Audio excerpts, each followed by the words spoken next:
Hello? People out there? Are you listening? Anybody? Hello?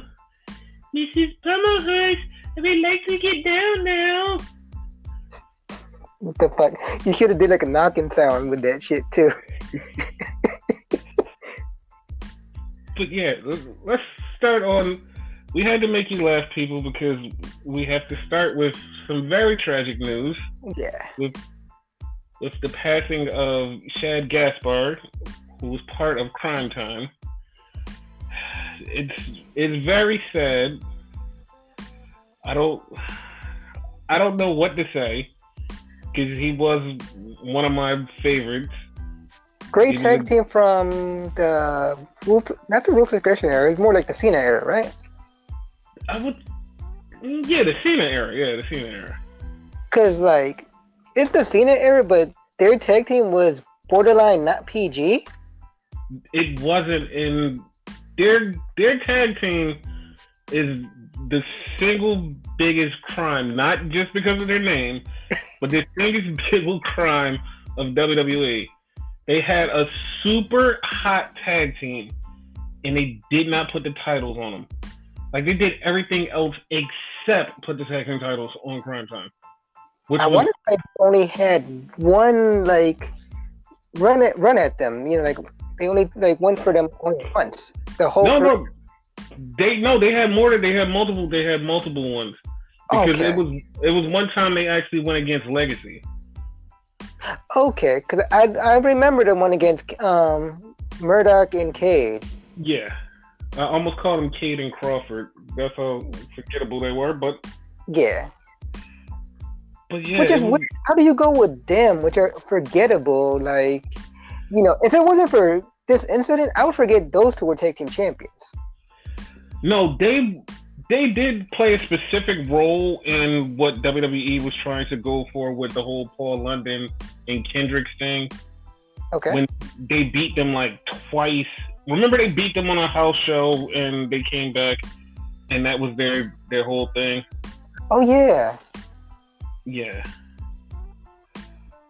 But enough about them. Just once. Yeah, we're talking about Cryme Tyme.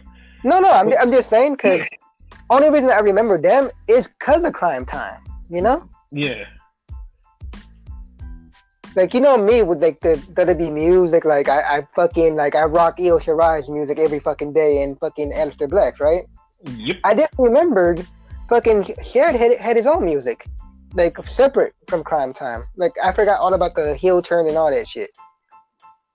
Yo, that heel turn, it didn't need to happen. It didn't. It went nowhere. For neither one of them.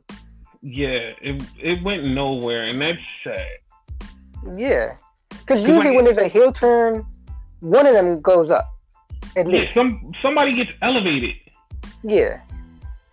And for instance, Kendrick and London, right? Mm-hmm. One didn't betray the other, but Kendrick went heel, and he, you know, compared to fucking London, he became a star.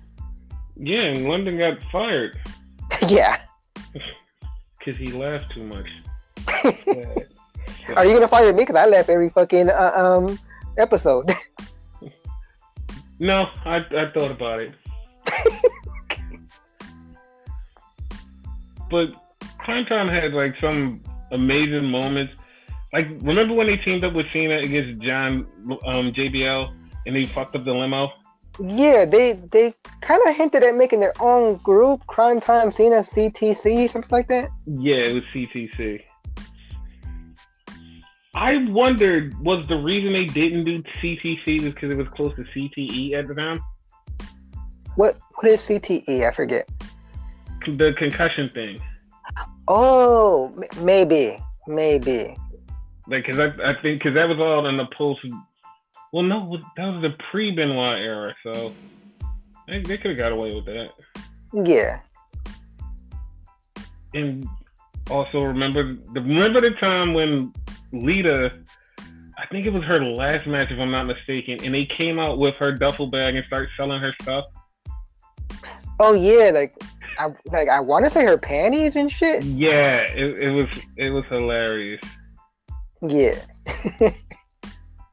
Like their intro, like before they got there, they used to play their little promo things, yo yo yo, and it's like it was so cool because it hyped us up for it. It was like, oh shit, yo, Cryme Tyme's coming. And then like once they got there, he was like, all right, they're gonna win the tag titles, right? They're gonna win the tag titles. It never materialized. Like that is so sad. And that was one of the last times we actually got a proper vignette for any type of character. Yeah, because they didn't do it like 1 week and Cryme Tyme's here. They did it for like a couple of weeks, and it was like, Cryme Tyme's coming. Cryme Tyme's coming. And they were kind of similar, at least to me. I don't know about you, to Los Guerreros, the whole lie, cheat, steal thing. But you know, they did it differently, of course. Yeah. They did it totally different. Yeah. But I kind of saw the similarities in it. Yeah. With the vignettes, because they did vignettes with them too. Mm-hmm. They would like rob people and shit. Yep. I remember that. Yeah. A couple times they robbed Vince, I want to say too. Yeah, I think they did rob Vince.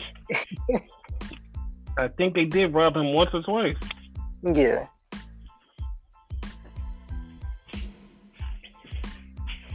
Yeah, that was like their whole thing was pretty damn cool. Yeah. And the fact that they like never got their true just due is also criminal. Shit. I hate to fucking steal a line from fucking MLW, but that's an injustice. Like, that's the true meaning of that shit. Like, that's a real injustice. Cause like, dude, that was like they popped everybody that they were involved with. Like every time they showed up, people would like get hyped for them. Yeah. Like I don't know, like one time that they weren't good and people popped for them. Well, when they separated, that's the one time it wasn't good. Dude, like that was a fucking tragedy because they didn't even reach their full potential. If I'm not mistaken, they were only on the main roster for like 2 years. And they didn't even have their full potential and it was over. And it was just done. And it's like, what the fuck? I remember being so upset over it. Like, I'm gonna let a secret out. I was gonna leave wrestling that day. Like, some events happened that day, whatever, led me to leave fucking wrestling. Fortunately, I didn't. That's mainly because of you. Well, thank God you didn't leave wrestling because it only got better after that. Yeah, of course. But like that, like a catalyst, the type of what happened in real life, you know, made me leave because I'm like, why the hell would you make them break up? Like, they're fire, you know what I mean? Or the kiddies would say, "No, they're lit," you know. And it was so strange because they separated, and it was like, okay, Shad's about to be a great star. JTG is going to be whatever JTG is going to be, but it was going to be something big. And it was like, all right, we're waiting. We're waiting to see what happens. And nothing happens. Like, here's my perspective on both of them, right? Mm-hmm. Shad was, of course, as he called himself on Twitter and like different social medias, a beast. Like, he had the look and everything, like the body, you know, everything. Yeah, because like, to me, I thought he was going to be the guy. Yeah. I think he kind of lacked the charisma. Because out of the two, JTG had the more charisma. That's true. If you could kind of fuse both of them into one character, they would have been a multi-time WWE/world champion by now. Mm-hmm. Mm-hmm. So I think that was what was lacking with the two. Yes. One lacked the look and the other one lacked the charisma. Yes. And like, that's the reason that they should have just stayed a tag team. Exactly. Like, it was so perfect. Like, they had it both at the same time when they're a tag team. Separated is like, you separated them and now look at them fall apart. Mm-hmm. And it's But just it's like you said, they were together for 2 years. If they were together longer, they could probably learn from each other. mm-hmm. You know, like JTG could probably train with Shad and got bigger. Obviously, they get taller, but like more muscle mass. Yes. And Shad would learn like promo skills and whatnot. Because I don't remember him ever having like a good promo. Maybe you could correct me on that. Here's the thing, and this is one of those messed up deals. Mm-hmm. Shad got better when he left. Like, his whole aura got better when he left. WWE? Yes, when he left WWE, his whole aura got better. Like, if you watch any of Shad's stuff with him and JTG recently, like over the last couple of years when they got back together and started hanging out again, you'll be like, oh shit, Shad's funny. Shad's cool. Why didn't Shad have this when he was in WWE? Exactly. Like, evidently he had that because what I read, like when they were talking about his passing and all that, like he was a martial artist. None of that came across in the ring, though. If I'm not mistaken, I think he picked that up later on. Okay. After WWE. Oh, okay. Because if it was a thing while he was there, it's like, why didn't you just let him shine? Exactly. WWE has a thing with that. Like you'll have a moveset, but they won't let you use it. Mm-hmm. For instance, like Zelina Vega, like she got martial arts skills, but you can't tell because she's always using fucking Andre's moves. Because I think that's what they want her to do. Which is stupid. Mm-hmm. Oh, they're in the Huracanrana. Yes. But yeah, this episode dedicated to Shad though, So. It definitely is. Definitely is. Because even though they didn't win the tag team titles, they made a mark on WWE. Most definitely. Like, and people can't deny, like, and it's so, like, it makes you think, and it, like, how big they were when fucking Street Profits came out. The first thing people did was, yo, they're just like Cryme Tyme. Yes. And it's like, dude, like, you can't compare them because they're black, but at the same time, it's like, Cryme Tyme stuck out in your mind so much that you still, to this day, remember them. But it wasn't really, to me at least, it wasn't because they were black. You could like swap in any race on that and give them the exact same gimmick. Mm-hmm. I would still say Cryme Tyme. Yeah. Because to me, We Want the Smoke sounds similar to Money, Yeah. Like you can interchange that. That's true. Yeah, anyway. But at the same time, like, they're two totally different people. Yeah. Like they're two totally different tag teams. Because, like, the Street Profits won't be Cryme Tyme, and Cryme Tyme won't be Street Profits. No. Street Profits already beat Cryme Tyme because they're tag team champions. Exactly. Twice, I want to say, because NXT and Raw. Yep. 2-time tag team champions. Yeah. Not to mention, like, and it changes by the week. One of them stands out. Yeah. In Cryme Tyme, like, you really couldn't separate them. This time, you could kind of separate them. Yeah. I wouldn't do it, but you can. I mean, it's going to happen eventually, and we all know which way they're going to swing. It's not going to be good for that person, but we all know which way they're going to swing. Because they're going to go right to forward because they see something in them.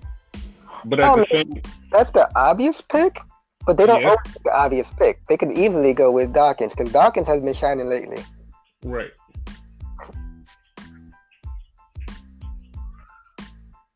But yeah. That's the thing. Yeah. But I guess enough with the like sad shit. Talk about the week of wrestling, I guess. Yeah, let's talk about the week of wrestling.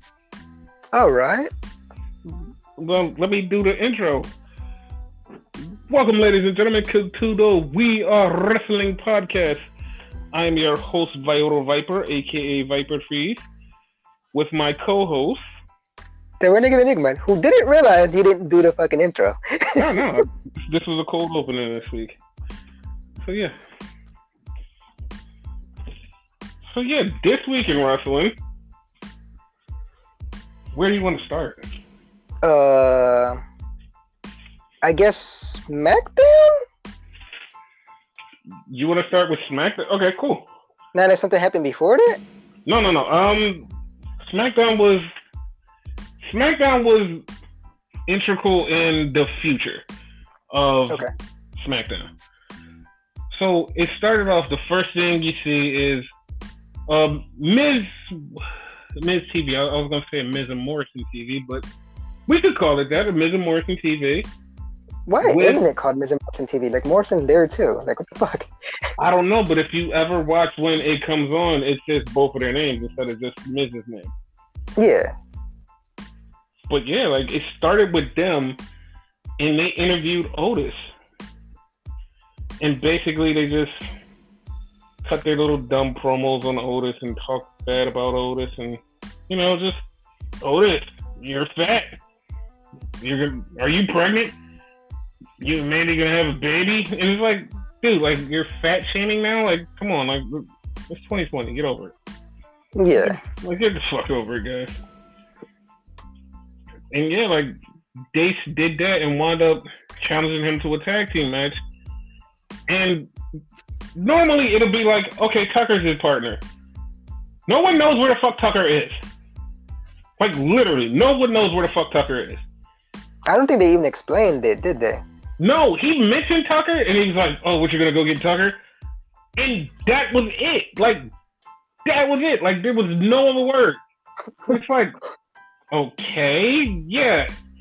And then he said he can't go get Tucky because of something, and it's like, okay, what happened? Where is Tucker, and why is nobody explaining this?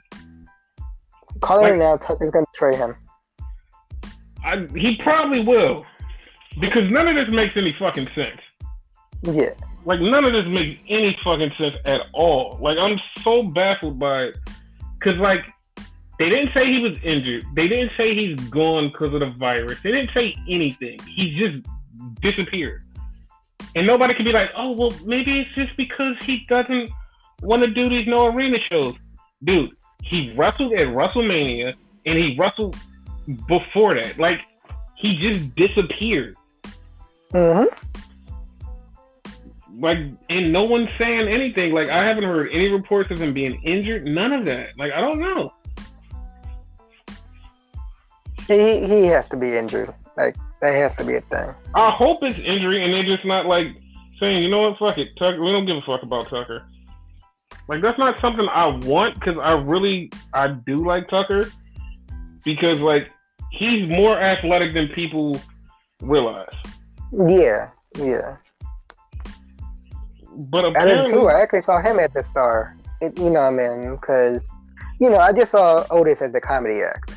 Yeah, like his work rate in the ring is ridiculous. It's like ridiculously high. Like, he does flips and shit, and you're like, holy fuck. And it's like, dude, like, this dude is like Otis's backup? Like, nah, Otis should be the backup. Exactly. Like, he's like in the same vein of fucking Ivor Hansen from the War Raiders, Mm-hmm. Where, like, massive dude, but could do some crazy shit. Because you look at him and you be like, oh, this is this one. No, it's the other one. Yeah. It's the other one. And, like, I really expect for Tucker to come back and be better. But, especially with a heel turn. Yeah, he will be. Yeah. But yeah, that's set up for Otis to find a tag team partner who nobody actually knows is his tag team partner, because he doesn't know who his tag team partner is. It was like a good 15 minutes. He was just standing there, like talking about a tag team partner. I think like during commercial and all that shit. It was, and like Mandy had to come up and tell him like, "Yo, babe, like, dude, are you serious? Like, he didn't think that went through."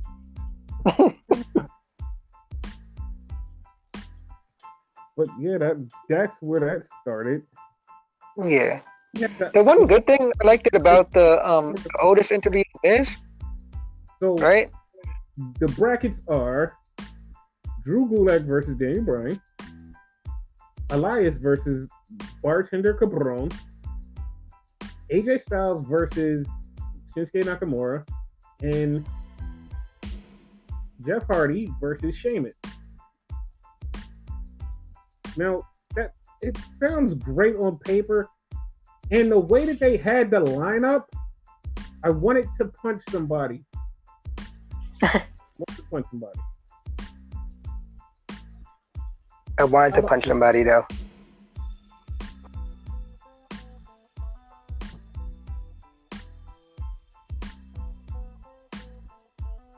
Hello? Yeah. Okay, the phone went out for a second. Yeah, I agree. Like, Sheamus versus what you call it, Jeff should not have been in the first round. None of that should have been in the first round, but you know what? Fuck it. It was in the first round. Yeah. Like to me, it seems like everything that was in there was just like, we're throwing this together just to pop ratings, and it's like, all right, cool, but like, then what? And if you watch the match graphics, it was so confusing because you didn't know who was fighting the who. Yeah. And it's like, all right, like, the winner of this match is going to face the winner of which match again? Because, like, it looked like the two top matches were going to be going against each other, the winners. But apparently it was the two matches on the side because the bracket looked weird. That's the whole problem. It looked weird. Like, I remember you calling that out, too. Yeah, it just looks weird because I remember when they had one match and the winner won, I was like, oh, so that means they're going to fight the winner of the AJ Nakamura match. And it was like,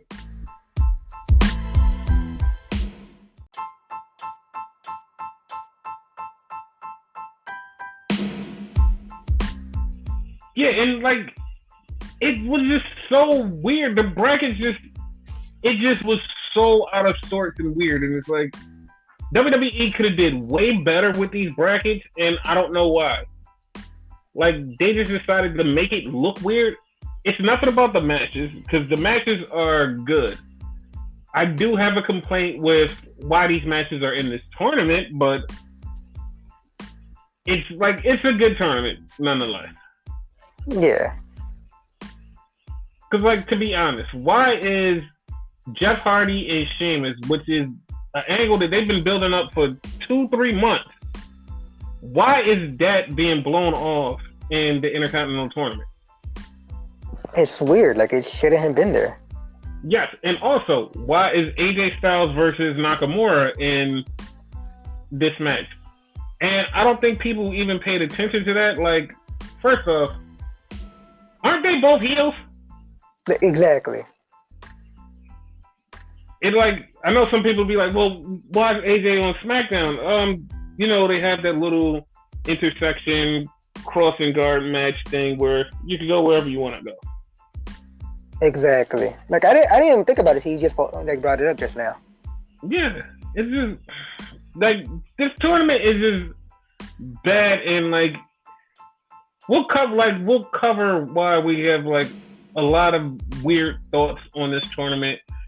And like, honestly, like, we should be feeling like, oh man, this is such a great opportunity, but there's so much stuff that surrounds this whole entire tournament that makes it just janky, and we're just like, you know what?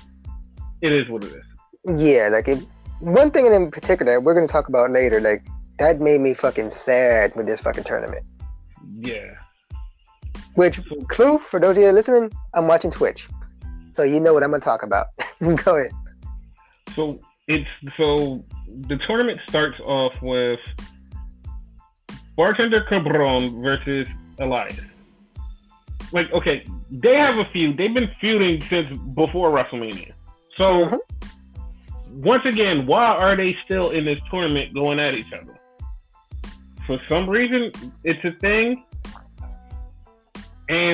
But I'm shocked that they let Elias win.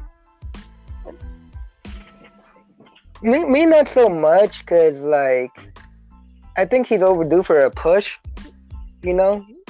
Because they keep pushing Corbin down our throats. It's not working. It's just not working.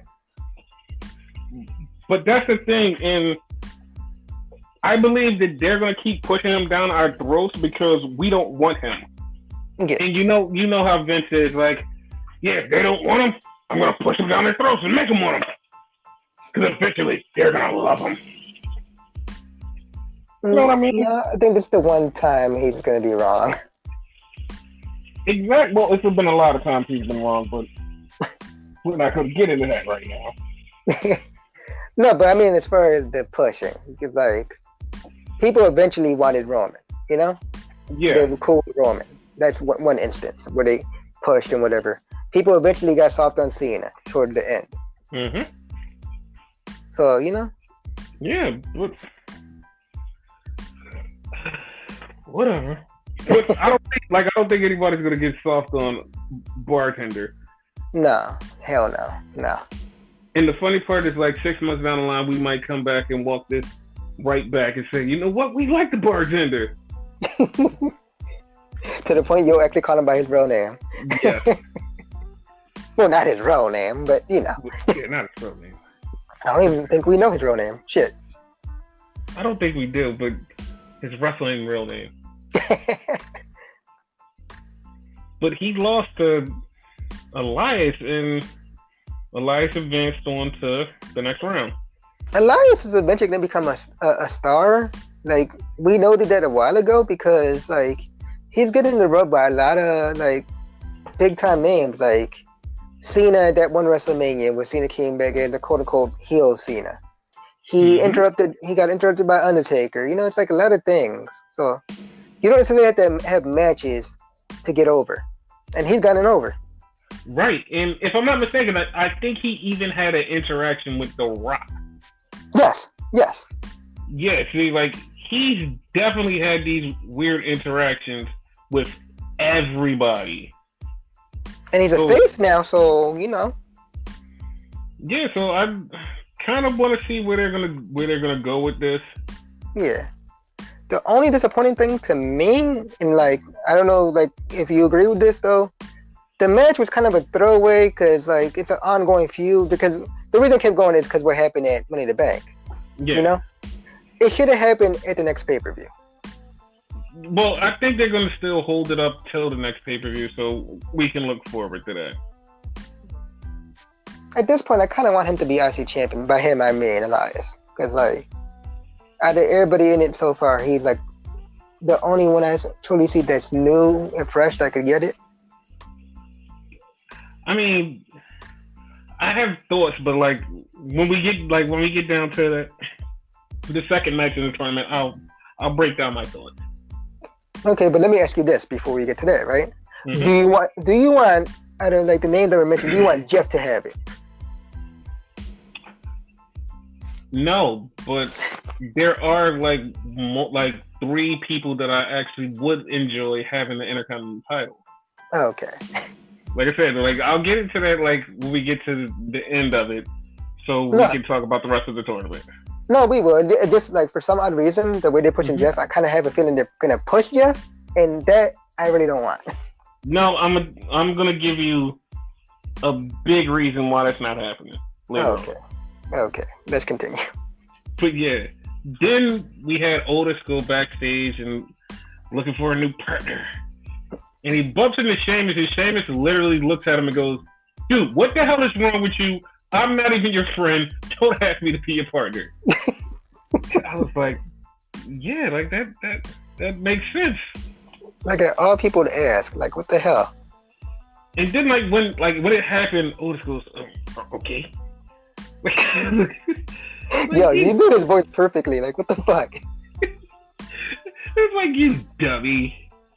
The one thing I did like that going back that made me feel like sympathetic towards him was like when he was talking about his real life and whatever. Like he got made fun of him like when he was younger for being overweight.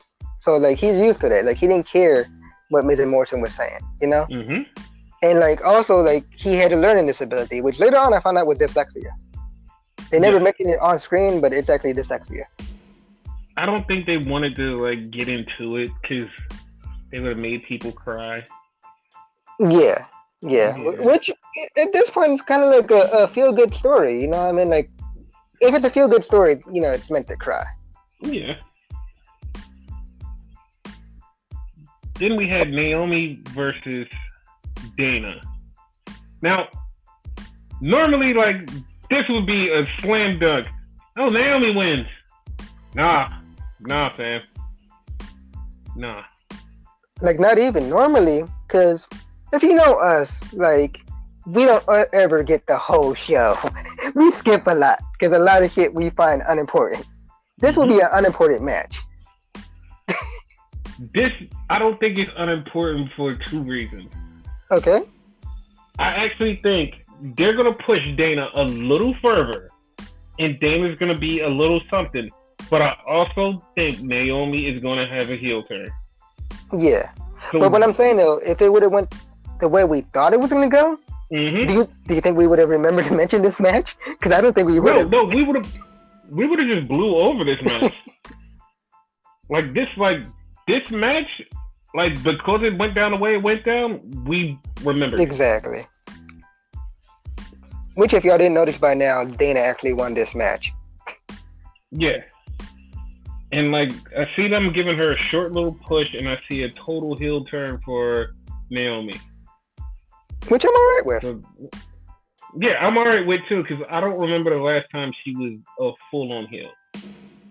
I don't know about by herself, but I remember with Team Bad and, like, Sasha and like more so Tamina.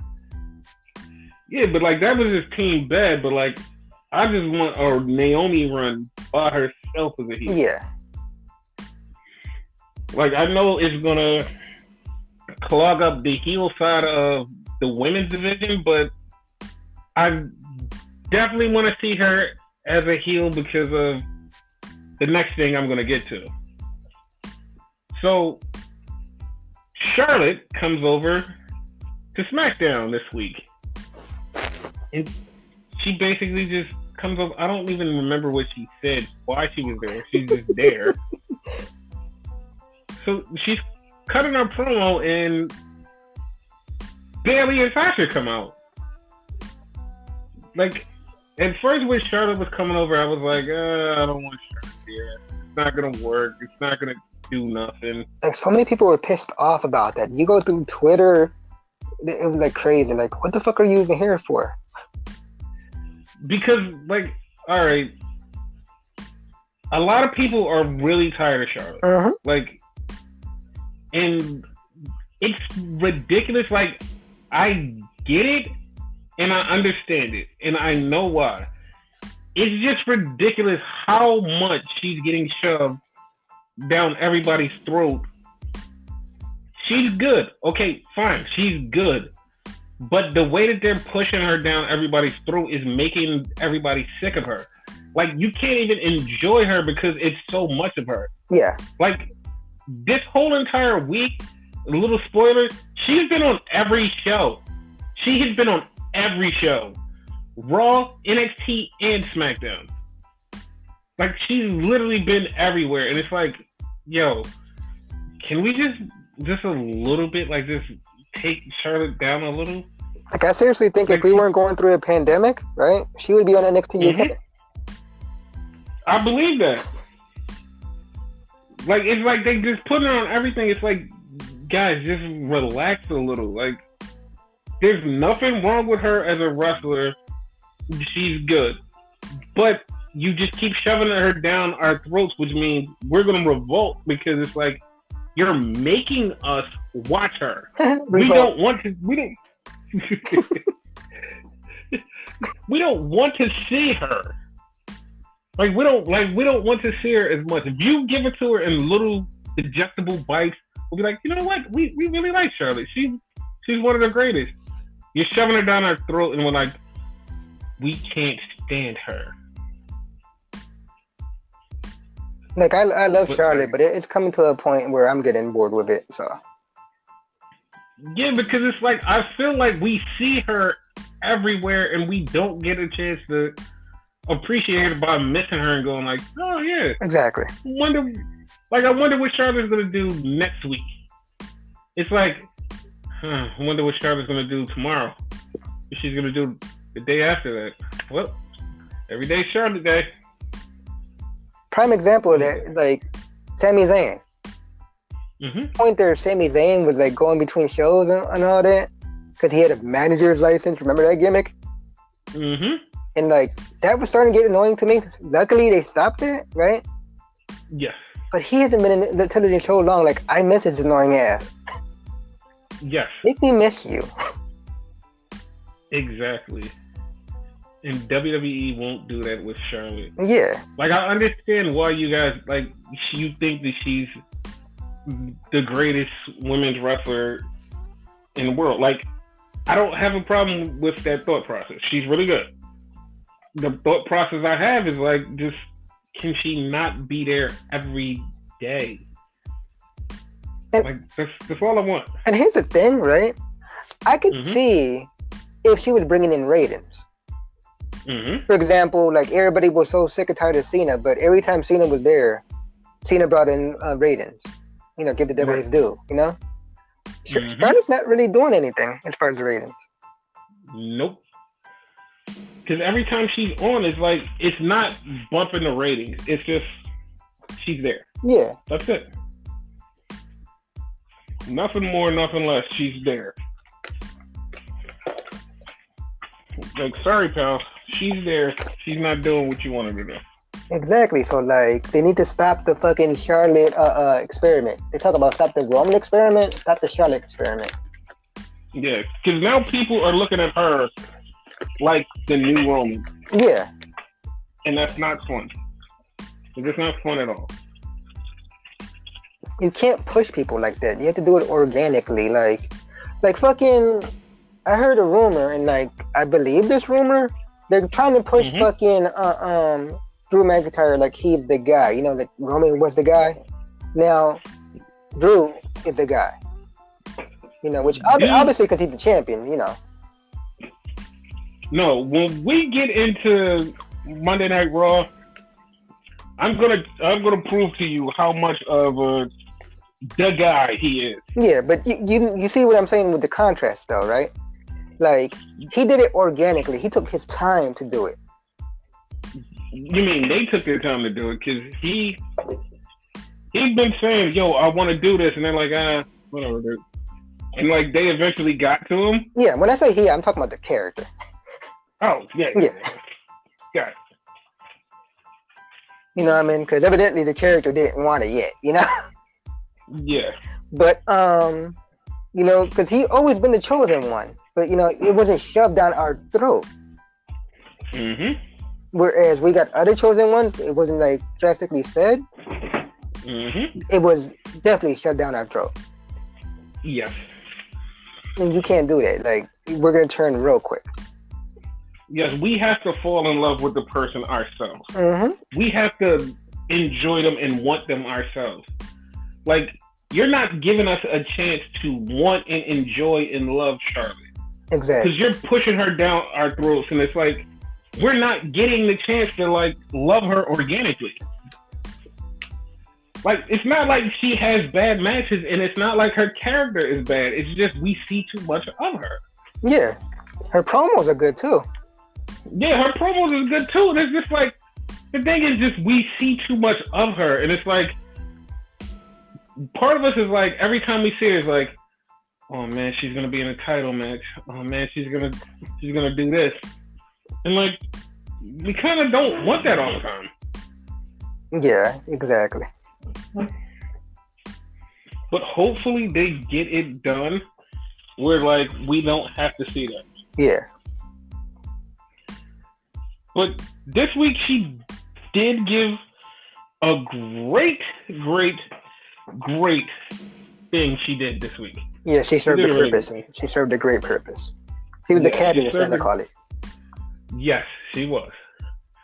So she was doing a promo, and Sasha and Bayley came out, and Charlotte basically called out Sasha. Was like, "You're Bayley's lackey," and she's like, "You should not be Bayley's lackey." And she basically made her remember who the boss was, and she kept just like poking at her, like, "Yo, you're okay with this? You're really okay with this being the second?" She's like, "Not the Sasha I know. The Sasha I know will go after the title." And she's like, "You just." It was.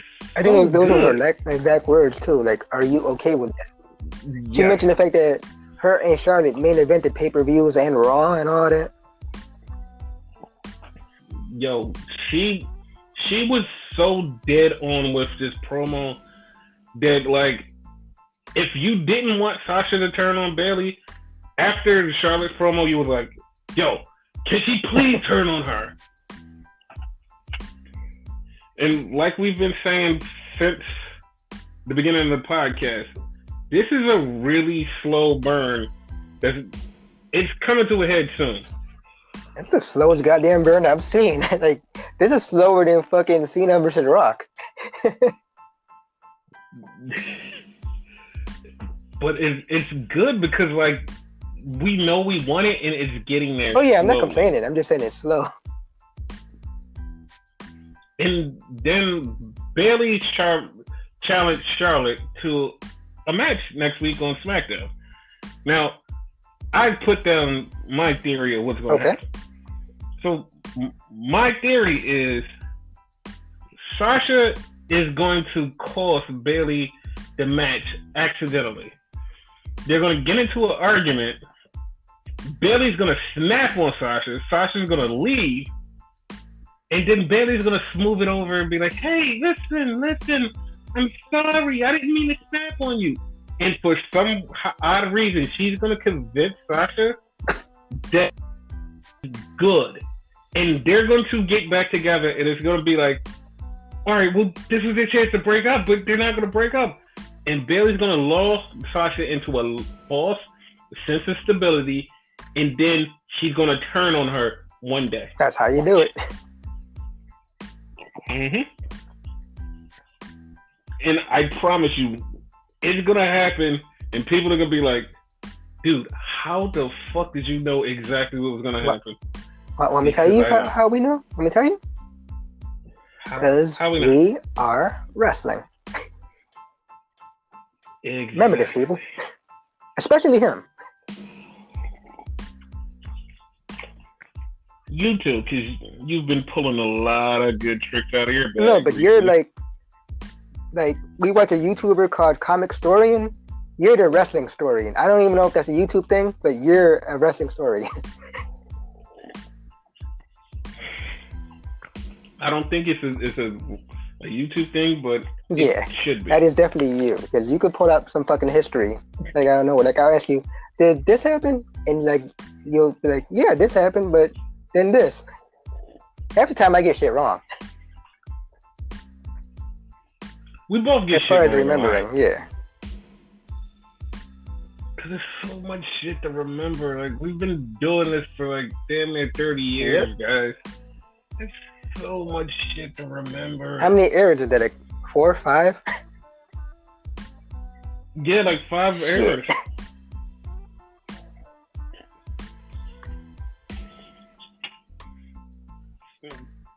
But yeah, then we went into the rest of the Intercontinental Tournament. We had a banging ass match between Drew and Brian. Brian won. Yeah, Drew Gulak, not Drew. Yeah, because like that. That's confusing on fucking like Twitch. Yes. But they had a banging match, and Brian beat Drew. After the match, they like just to the naked eye, they hugged and like did their like wrestling buddy thing, and you're like, "Oh, it's just wrestling buddy cool thing."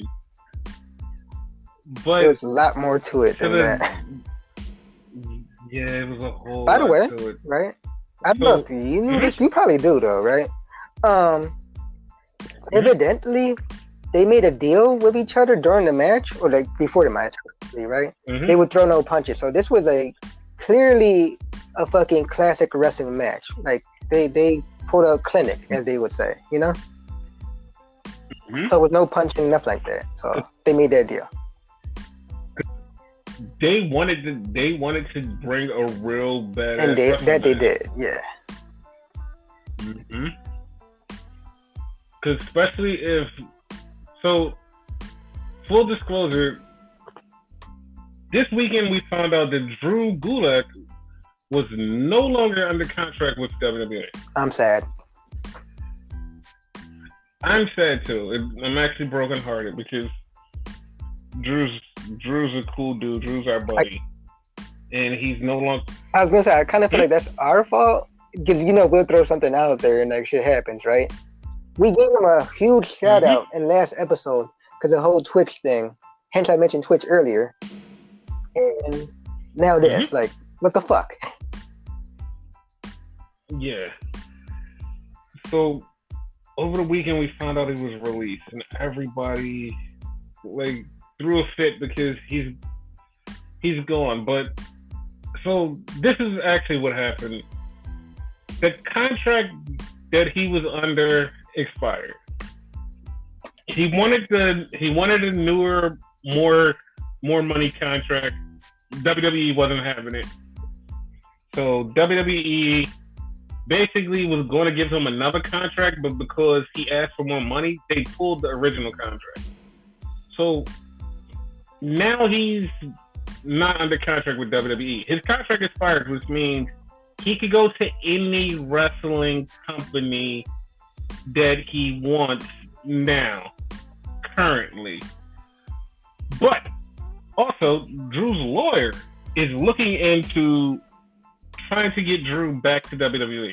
And the two sides are definitely open to talking, which means they're not done with Drew completely. They're open to it. They're like, yo, we can talk. They're like, we might wind up with something. So we've been holding out hope like throughout the whole week that we would hear something new about the Drew Gulak situation. And probably by this weekend we'll get a firm grasp on the Drew Gulak situation. Yep. Follow him on Twitter because he'll be sure to tell you. By him, I mean Vic here. Yes, I will definitely keep you up to date on. Yeah, because I always tweet bullshit. Because he's our buddy. You tweet some good stuff every now and then.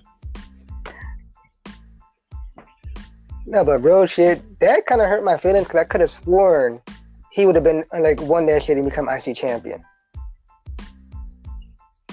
Yes, that's what I thought too. Like when I saw the bracket, the first thing I thought was Drew's gonna be Intercontinental Champion. Yep. We're all for it.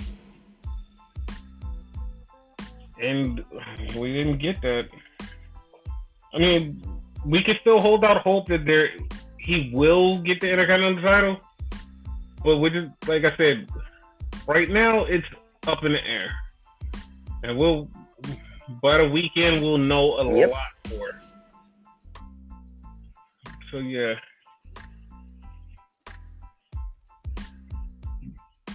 They did a Forgotten Sons promo. Forgot about them. And no, that's literally and that was my joke last week. And they walked onto the set when they did the promo and said, "People are always forgetting about us." And I was like, dude, that is exactly what I said in the podcast last week. Like I called you the forgetting, the always. No, here's the funny part, right? Like I just made a joke, I forgot about them. That wasn't a joke. I actually did forget about that promo. Yeah, the reason I bring up the promo because it was the first time they actually on main roster they admitted, hey, we were all in the army. Where are these guys? And that was a thing. That was the first time that they admitted that. Yeah. But like they're basically saying they're coming for the tag team titles, which of course I see them winning the tag team titles from the New Day. It's gonna start the 6-man feud, but like I see them winning the tag titles from the New Day. I hope it becomes a 6-man thing. Yeah, it will be. And then it went to a promo that like I'm so baffled. Like because it was like a Sonya Deville Dolph Ziggler promo, and it was like I'm baffled because like Sonya, you beat Mandy, like you want to crush her and crush her whole entire world. Like the more and more I hear about it, and the more and more she talks about it, I feel like there's something really bad about to happen, and it's not even gonna happen to Mandy. Otis. And I'm just scared. Yes, Otis and that Money in the Bank. I am scared now. Because the more she talks about taking away her whole entire world and taking away everything from her because she deserves nothing, it's like, dude, like the way that she's saying it, the way that she's talking, I am scared that she's going to she's going to do something to make sure that Otis loses. I can see that. Like, I'm so nervous. Which in this case, it probably like go into our whole Tucker thing. Mm-hmm. It's gonna wind up being cool, but actually sad.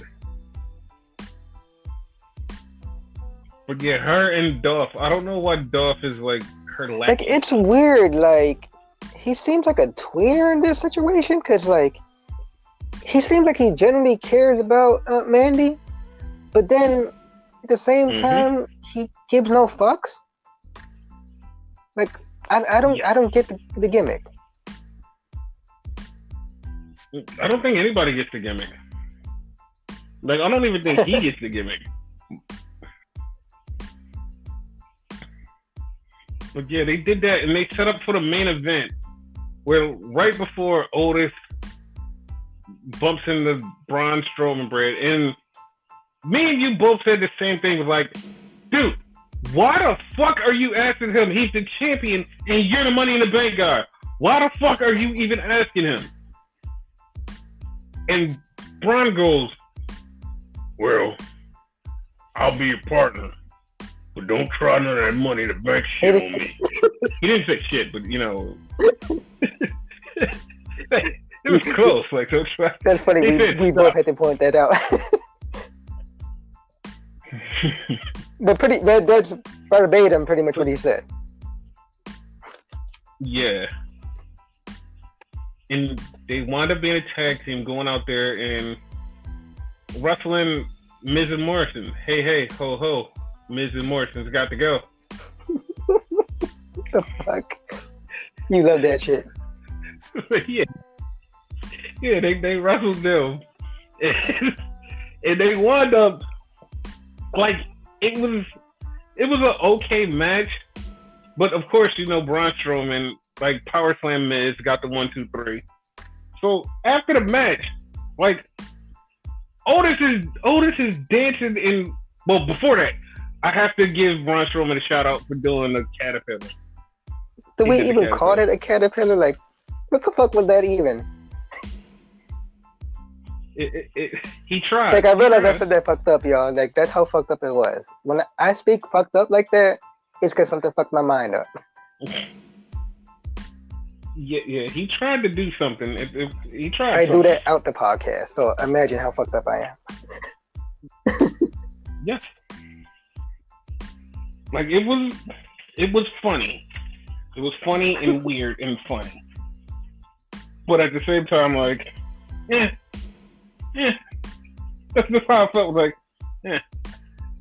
they beat Miz and Morrison. So after the match, Otis is celebrating. The weird thing is, like, Otis was full on just like, I'm happy I won the match. Hey, let's dance. And it's like, and it was like, okay, Otis, like, you know, then Mandy's music hit. And Mandy starts walking down to the ring, and Mandy kind of gives Otis the eye, like, yo, yo. And Otis was standing there for a minute like, what? Oh shit, I got the bait. He grabs the briefcase and he looks at Strowman, and Strowman's like, don't you dare try it. And he goes, no. I wasn't, I just was thinking about it. I was joking. That's exactly what he said. And then he just puts it down. Him, Mandy, and Braun Strowman all dance together, and the show goes off air. It's like, okay. I'm like, all right, that was a thing. It's like, that was pretty cool, but that was a thing. Do you think it's possible to have an Otis heel turn? Yeah,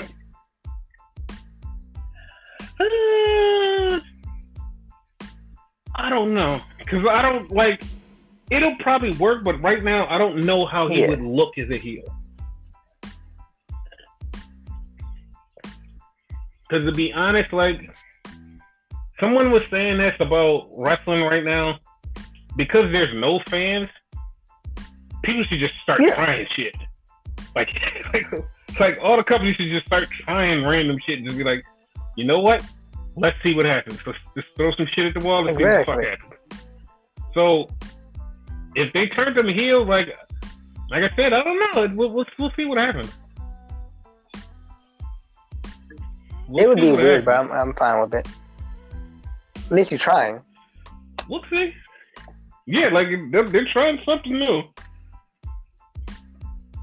Because honestly, do you see him becoming champion? No. And that's bad, but no. Yeah. Maybe because of the whole sympathy thing that they tried to do. I mean, that's about it. But like, other than that, I don't see it. But yeah, that was SmackDown. Did you get to see Carney? No, I heard about it though. From NWA Power. My God, it was fucking awesome. It was it was one of those things that I went in having no idea what this was.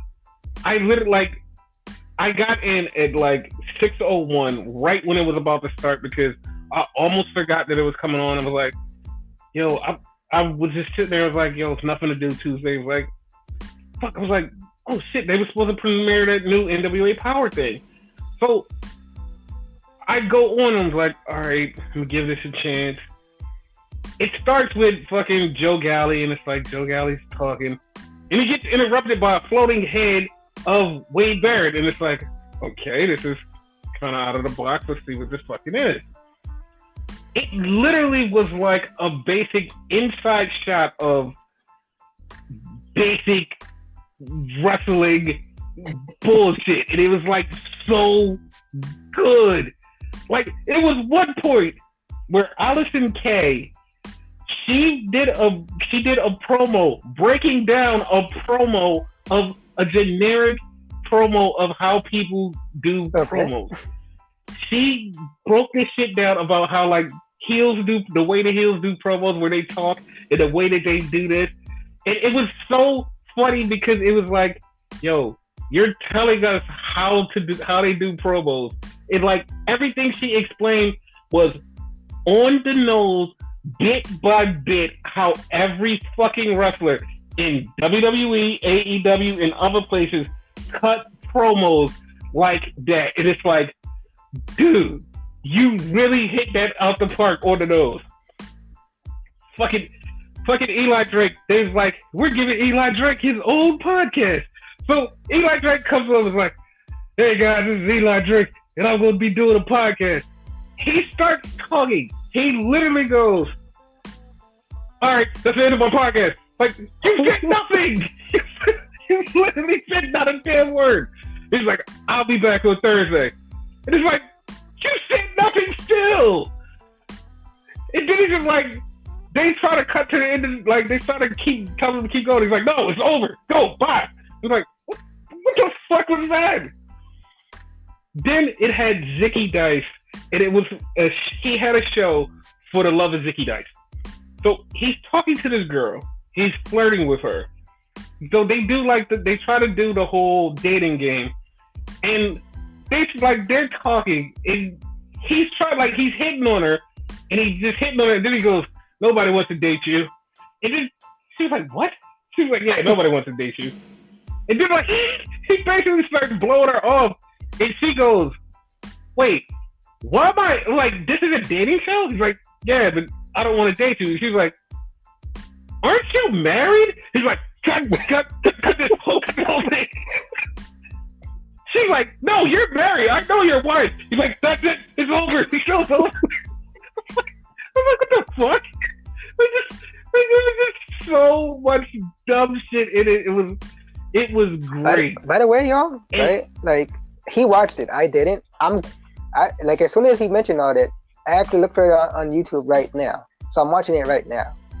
So you have to watch it. So fucking when you look for this, right? Don't do what I did and just type in NWA. You'll get the rap group. Yes, you type in NWA Power. Carnage. Isn't it with 3 R's, Power? Yeah. Okay, yeah. Yeah. Like, do that. Don't just do NWA because you'll get the rap group. That literally happened to me. Like throughout the whole show, like Joe Galley keeps trying to speak, and like every time he tries to speak, Wade Barrett cuts him off.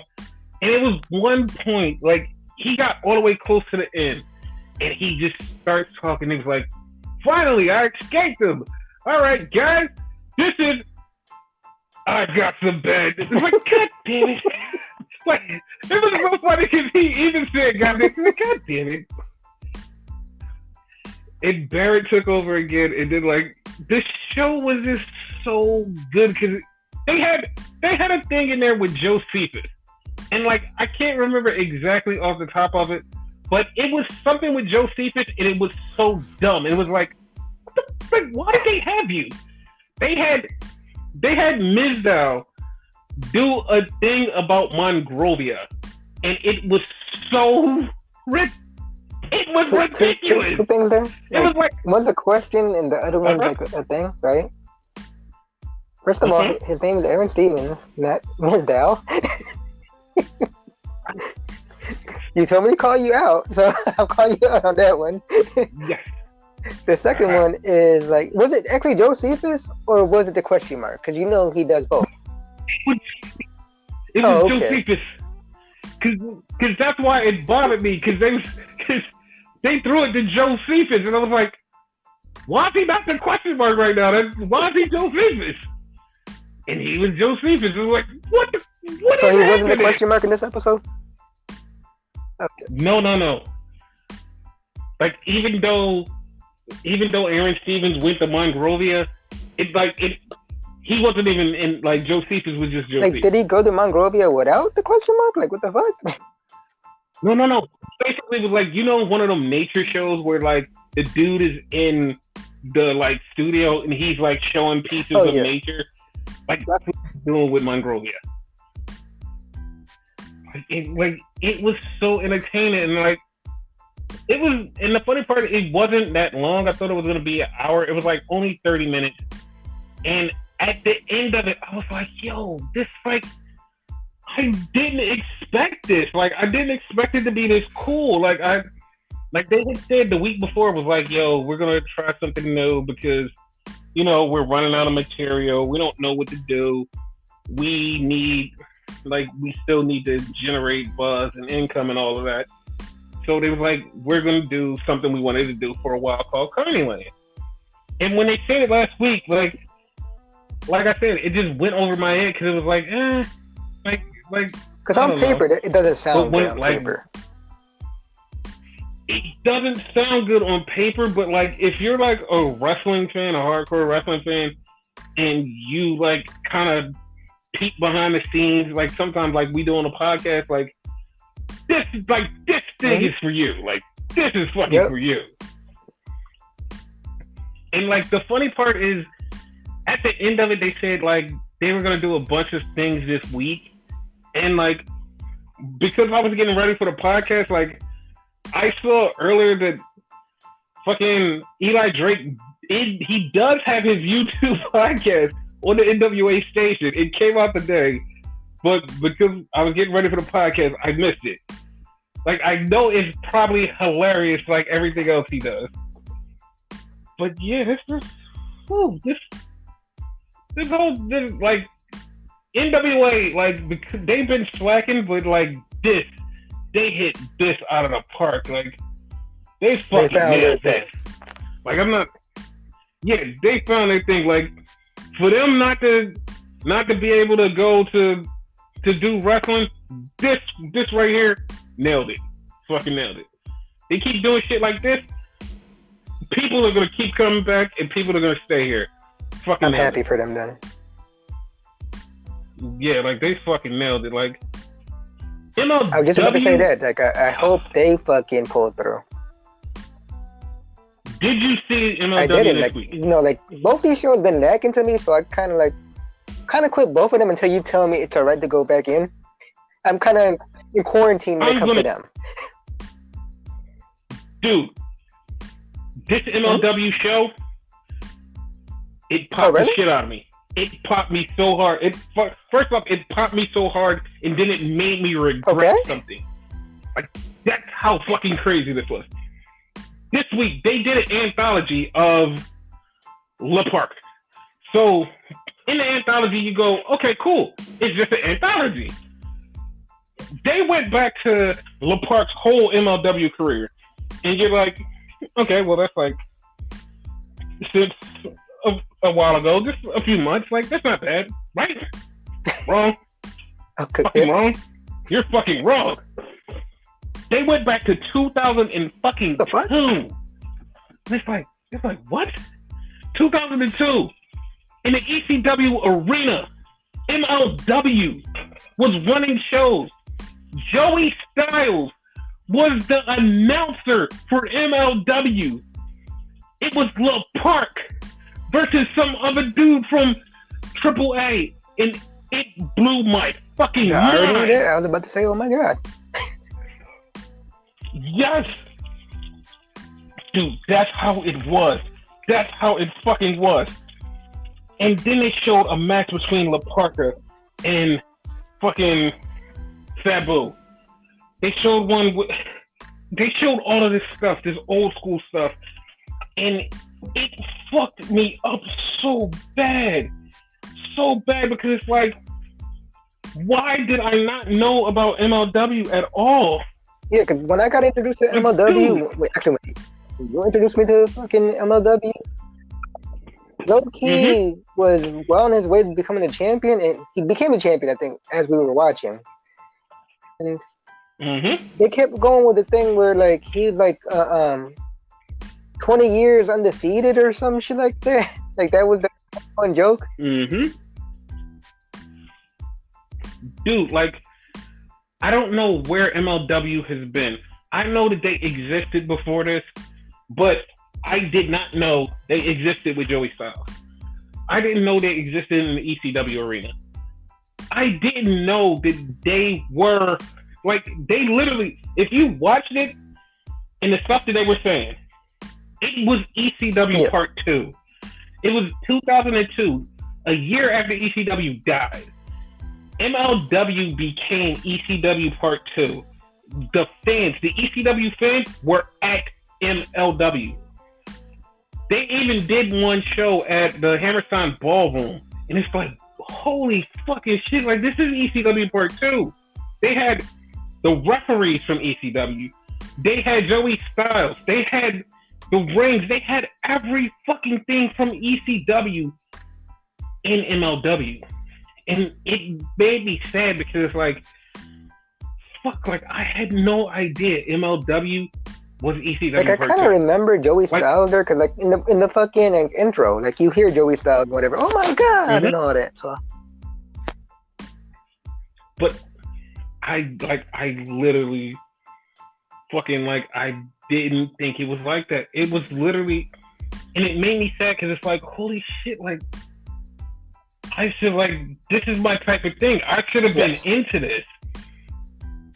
Like my fucking ECW Part 2 was CZW, and it's like, how the fuck did we miss MLW? Like that was right around that time was the era where we discovered every wrestling promotion that we could find at the time. CZW, and then we had Wild Side, XPW, Ring of Honor, XP, Ring of Honor when it was in its birth, like, and all of that, like we found Wrestling all Society of that. X, which is like hardly anybody remembers like that.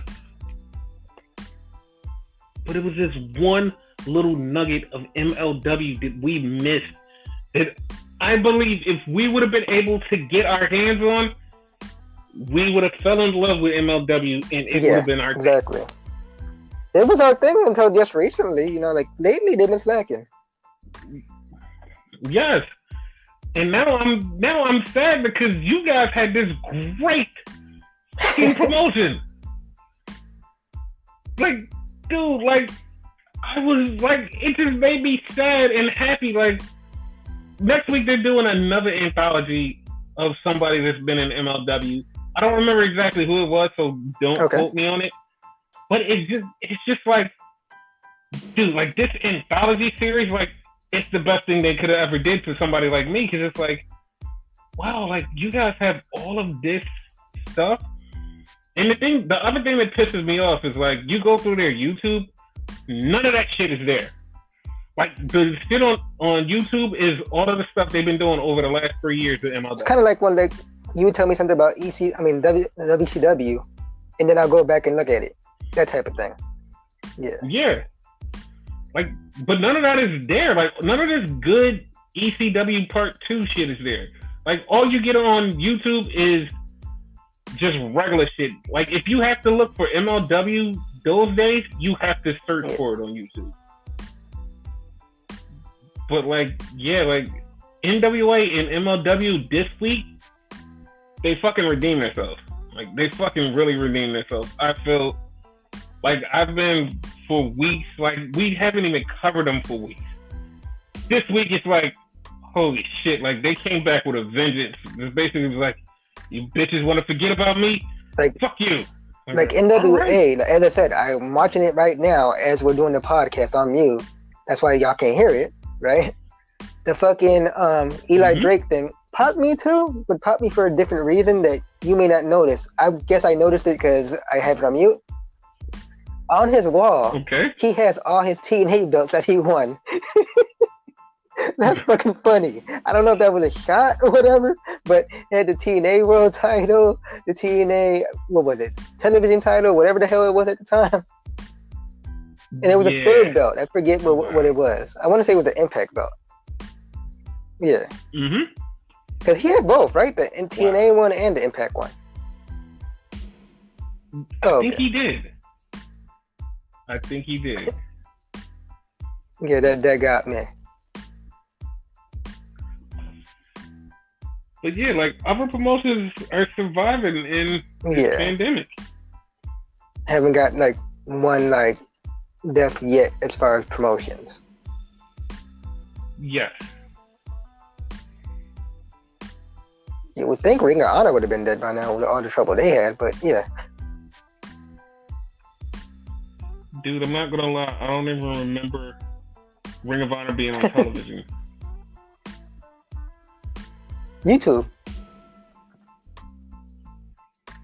Yo, I'm not gonna lie, I don't remember them posting anything on YouTube either. So you're telling me they're dead? There's something.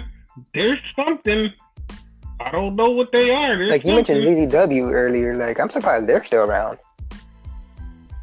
Yeah, because, well, they might not be around for longer, because we're going to get into that controversy.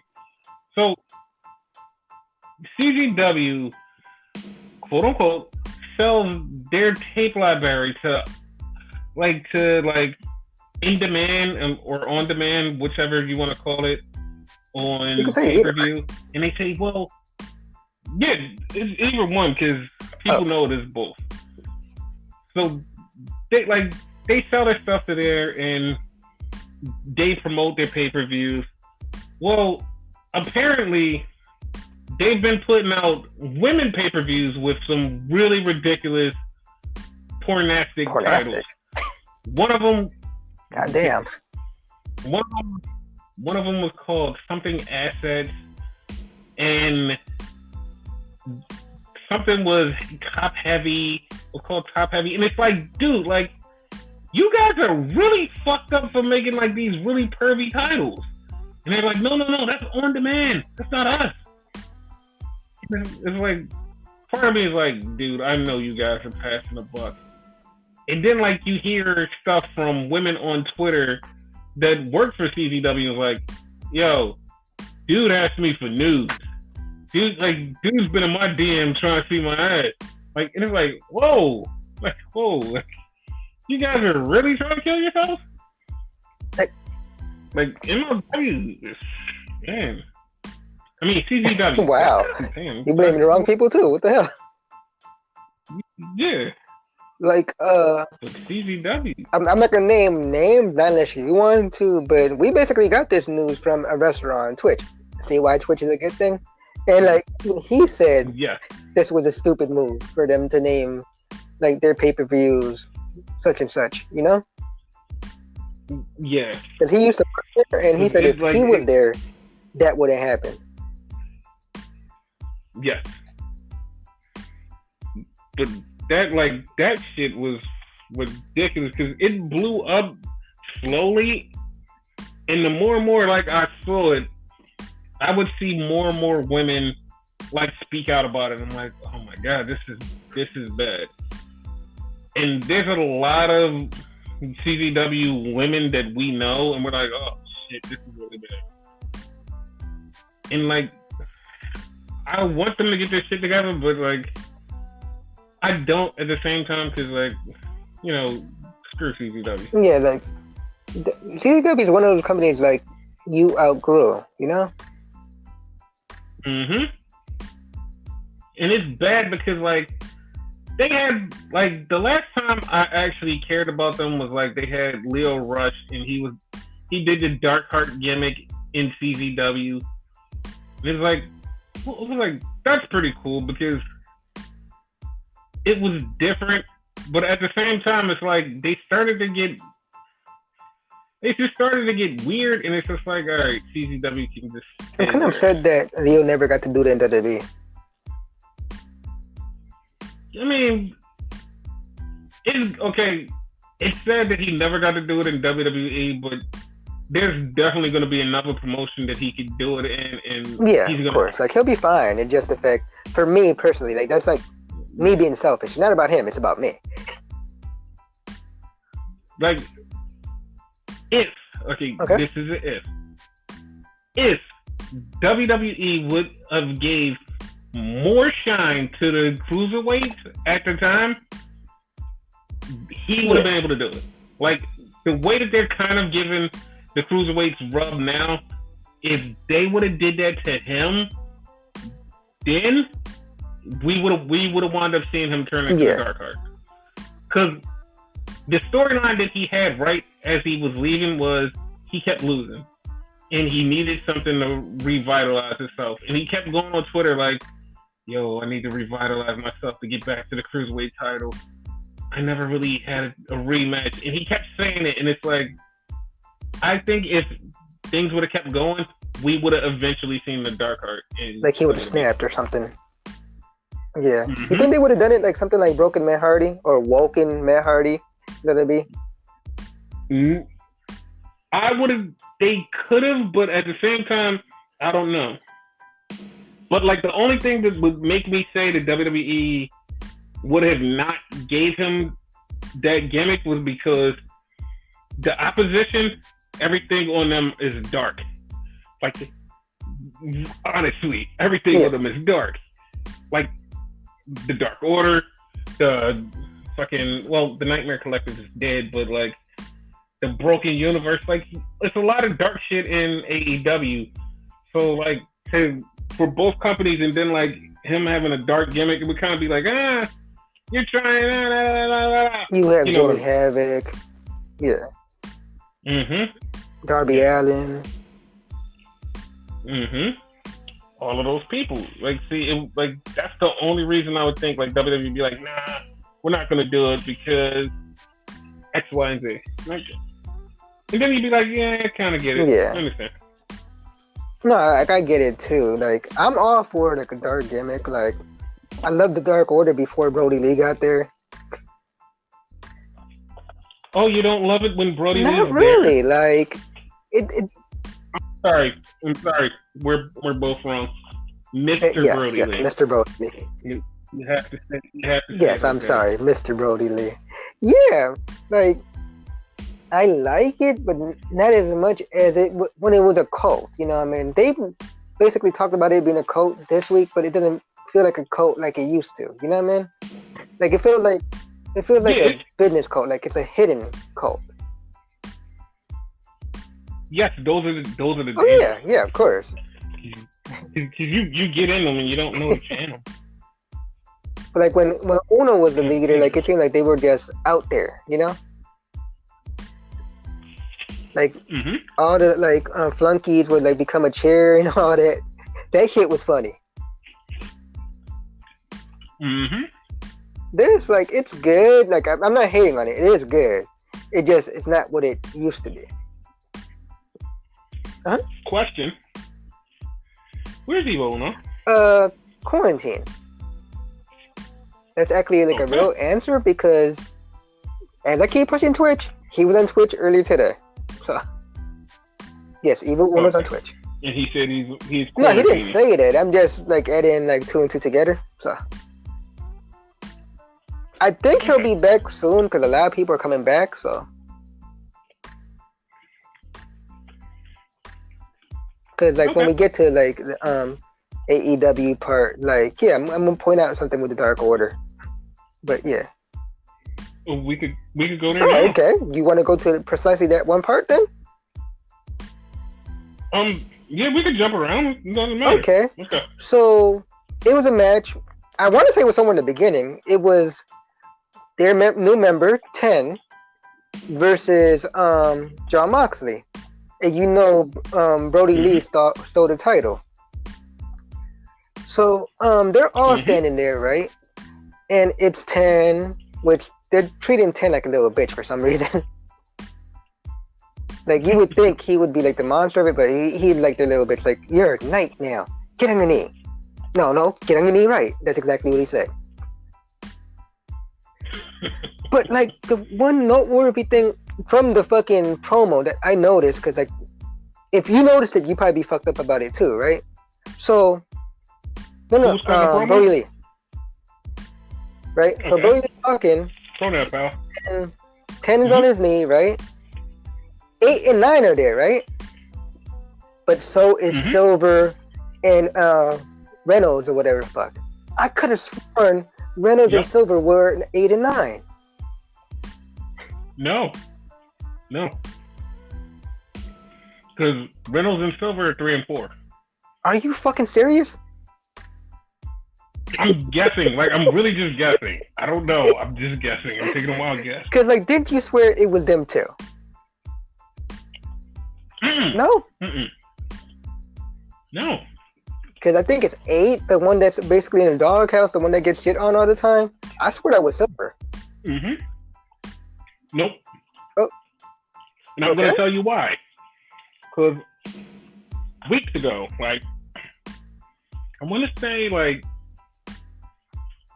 towards the end of the beginning of the year, 8 and 9 had a tag team match, but Silver and Reynolds were on the outside. Oh, really?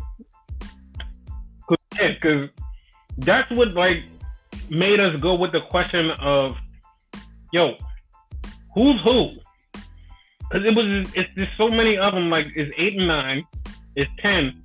Remember, because we had like this joke was like, yo, where's 4, 5, 6, and 7? Because it's like, it's just a bunch of missing members, and like they just start jumping around with numbers. So that's why I kind of equated Silver and Reynolds to being 3 and 4. Because like I said, remember like when it was just Evil Uno and his tag team partner, I always forget his name. So Dick Grayson. I don't think it's Dick Grayson, but we're gonna go Grayson.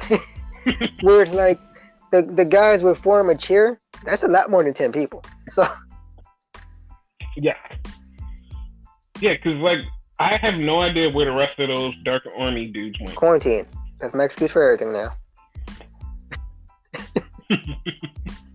We're such and such quarantine. Which now you could probably reverse that on me whenever I ask for somebody from AEW. Because I did it for Shawn Spears. I did it for someone else that reappeared out of nowhere. I forget the moment. And you bring everybody out of quarantine. But yeah, that was the one noteworthy thing. Like, I didn't realize, like, you knew they were all, like, separate. Because that fucked me up. Mm-hmm. Yeah, because Reynolds and Silver are their people. Like, they're just... Like, they don't have a number. Like, they're higher ups, right? Mm-hmm. But I still think that they're 3 and 4. I think the order is, of course, Mr. Brody Lee, top, right? Evil, Uno, and Grayson under them. So they're, like, 2 and 3? Mm-hmm. No, they're 1 and 2. His name is Evil Uno. Yeah, but, like, if you don't want to be literal, Brody Lee would be Uno. Because, okay, it's always the leader, the henchman. And the henchman has numbers from 1 to blah, blah, blah. If Uno's a henchman, Uno is henchman number 1. Grayson is henchman number 2. Reynolds and Silver are 3 and 4. Okay. Because, like, you ever notice, like, a supervillain? They're always supervillains. They're the supervillains. Then you have the lackeys, which are number blah, blah, blah, blah, blah, blah, blah. Kind of like an old school, like, 60s Batman. Okay. Yes. That's what they are. Here's the thing that kind of, like, knocks that out, though, right? You do know 10 is above 8 and 9. So it goes fucking Brody Lee, Uno and Grayson, 10. No. Is it? I think 10's above Silver and Reynolds, right? Because he called him a knight. And then last but not least, 8 and 9. Okay. Superhero logic. Because this has happened a lot of times to, like, evil superheroes. I mean, not evil superheroes. They're called superheroes. Yeah. A villain will have a certain henchman or person that they pick, just like their right hand. That's 10. Like, you're my weapon. Like you're my prized possession. 10. Okay. So that's 10. That's like their powerhouse. Got you. Okay. And how do you explain Silver and Reynolds then?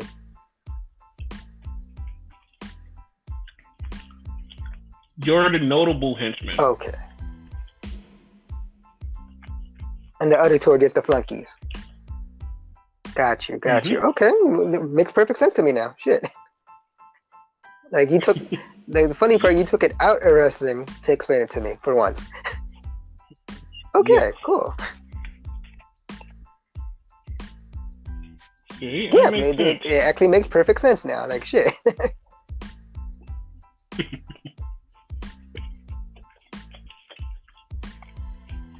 But yeah, that was what stood out to me and whatever. If you want to, like, go into the rest of it, you can. No, we are going into it. That's why I was waiting for you to explain the match. I mean, was it much of a match? Because, like, Jon Moxley gets in it, and, like, he fucks up 10. Don't remember what happened in the fucking match, so that's why I'm saying it wasn't much of a match. He beats him, and he's like, yo, give me back my belt, I'm gonna break his arm. Like, you can break his arm, I'm good, bye. And he broke his arm. Or as you put it to me, which confused the fuck out of me, he Pillmanized him. Yes. Because that's what the Pillmanize is. You put somebody's body part in a chair, you open it up, and you stop the chair, or hit the chair with another chair, and break that person's arm, or leg, or chest, or neck, or torso, or whatever. Just Or is he sticking something in the No, chair? but like the way you worded it, I'm like picturing fucking like Pillman actually doing the move, and that was a thing. So Mm-mm. yeah, like it was done to him. Which, Mm-hmm. if you don't know, it was Stone Cold, Stone Cold, Stone Cold, Stone Mm-hmm. Cold. Yeah.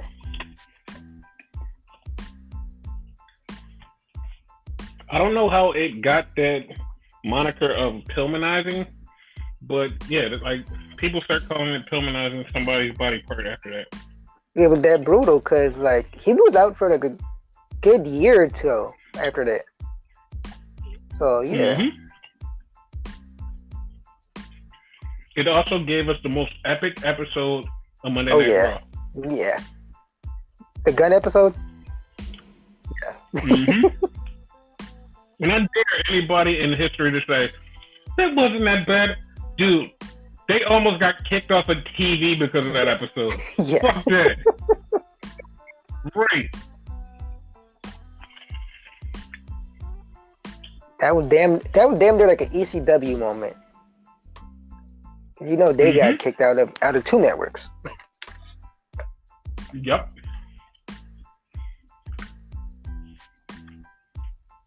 It would have been some shit that got kicked out though. But yeah. Yeah. But yeah. What else happened? I'm letting you run this part. He broke his arm. That's all I remember.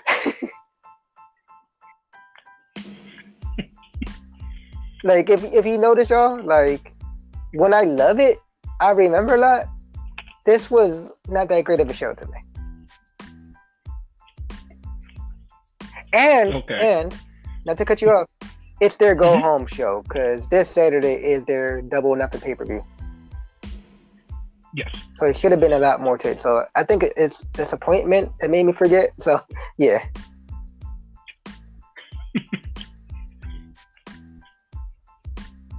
Okay. So the show opens up with Mr. Brody Lee coming out, cutting a promo, basically saying Moxley doesn't deserve the title. I deserve the title. Like, this dude sucks, blah, blah, blah, yada, yada, yada. He makes Tim get down on his knees and kneel and say, "You're my knight." He's like, no.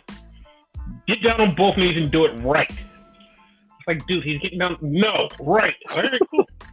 Made him do it right. And he knighted him. And then he told him to go in there and kick Moxley's ass. So, Mr. Brody Lee leaves. He fucking leaves. And Moxley he leaves when he sees Moxley coming. And Moxley's like, "Get your ass back here." They get in a fight. Moxley beats the shit out of Tim. Then he threatens to Pillmanize his arm. And Brody Lee's in the back was like, "You know what? No. Fuck that guy. Kill him if you want to. I'm leaving."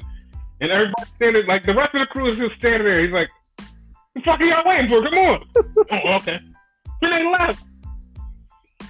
Like, what the fuck? Like, the fuck? Like, he literally was just looked at him. He started leaving like, "Nah, I'm cool." And then looking, "Well, you're just gonna leave him?" And he looked back at him and was like, "The fuck are y'all waiting for? Come on." Two things in commentary. Did you notice one? They called Tim by his real name. I don't know if it's a real name, but like his wrestling name.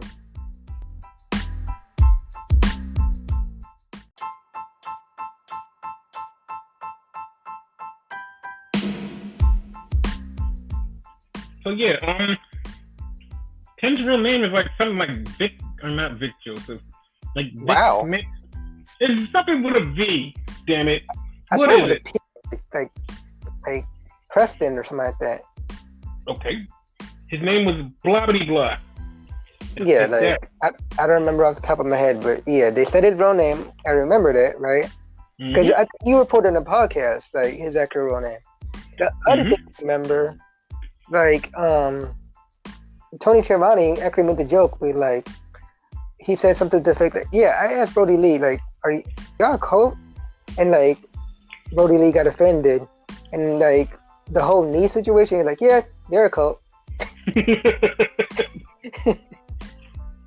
Like, dude, okay. Did you see the interview with Tony Schiavone and Mr. Brody Lee? No. It was a sit-down interview, right? And he's talking to him, and he's like, "What do I call you, Brody Lee or Mr. Brody or Mr.?" He's like, "It's Mr. Brody Lee, Tony." And they're having this little dumb back and forth, and then he asks him, "Are you guys a cult?" So Mr. Brody Lee gets up and is like, "Screw this interview." He literally says, "You know what? Forget this interview." He walks off. He literally walks off the stage, and you hear him. "Why did he just ask me, is this a cult? Didn't I tell you to not let this man ask me anything about a cult?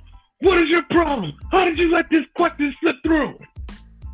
And he's yelling at this dude off stage, and you see Tony sitting there the fuck is happening? And he's like, "Cut this interview. This interview's over." And all I could think of was yo, this is a straight up Mr. McMahon promo. Exactly. I don't like that shit. It's becoming comical when it's supposed to be dark. It's supposed to be one thing, but it's becoming something totally different. It evolved. Mm-hmm.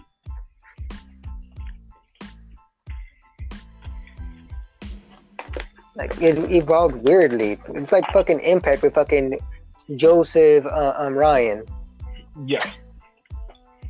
Which is another off the wall shit, but whatever. It's entertaining, don't get me wrong, but it just it's not what I wanted. I'm gonna say this. Mm-hmm. It's not what you wanted, but it gives it room to evolve into what you want. True. That's why I'm still giving it a chance. Yeah.